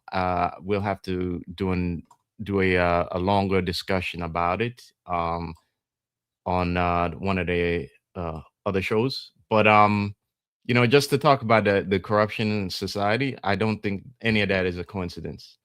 I talked about the economic situation before, and I think that's playing into a lot of what's happening. A lot of people are trying to. You ever seen the movie Hard Rain, where the city is flooded, and these guys are trying to rob the bank as the city is flooding? And I think that's happening now with society at large. As it's being flooded with the economic situation, a lot of people are looking to get their final crumbs off of it. You know. So it's I don't think any of that is a coincidence that we're seeing so much of it being outright in your face right now. Yeah, I agree. It's told to you so back when says Django water. Who's talking about when we had Tish up at the podium, because at that time when she was like, "Give me a water," and everybody started with the slave water. Nolan says, John, I'm ready. Tab me in. It's told to you so back when, a society where the weak and mentally ill rule. And that's where we are right now, right? That is exactly where we are. It's told to you so back when, generation of traffic agents being cops. No bueno. Yep. Absolutely no bueno. And then they become podcasters too, and talk about NYPD deployment. Well, they never, you know, unbelievable. Patrick Donahue, be positive. Don't be a negative Nelly. Ditto. I'll say the same to you. What do you got, Marlon, before we run out of here? Yeah. That's it for me for today, guys. But yeah, it's a good good to keep in mind where we are right now, right? Yeah. So you guys stay safe out there, and you have a good week. You know, it's the summertime, guys on patrol. So keep stay alert and stay in the game, And I'll see you on Friday. Yeah, tomorrow, 10-4 Tavern, they're having Detective Jimmy Normally, NYPD first grade. He's going to be on. Last assignment was Brooklyn South Homicide, so he's going to be on the show. So that should be an interesting show. Make sure you check that out.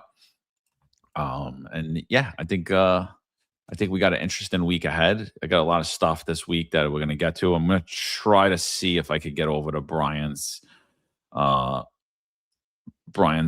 court hearing today. If I can make it, I'll try to get over there. Definitely Thursday. I'll be over at that theater. But like I said, those tickets are sold out. But if you're looking to do something interesting with a friend or take your significant other out, it was a good show. If you're interested in crime, politics, policing, free speech, civil rights, I mean, it was a rather interesting show. I gotta admit, it was really, really, really wild. I was like, oh my God, this is crazy.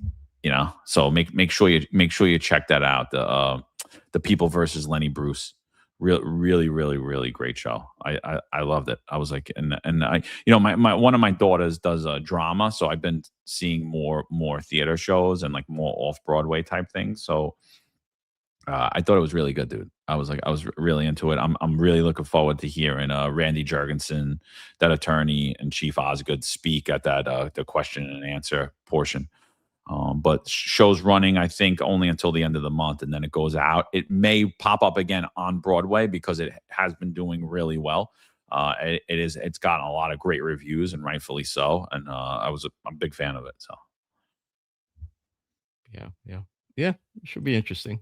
Yeah, I'm looking forward to hearing more about the background of those times, and seeing how they compare to now. So yeah, guys, thanks for joining us today. And do you have anything else, John? No, I think that's it. I think that we're good.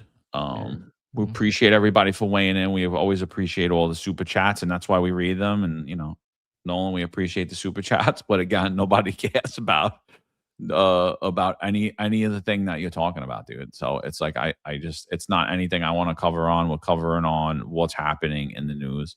We're not trying to make news for people that we traditionally don't like anyway. So it's stupid, Yeah, and it's not appropriate for us to be getting involved in any beef.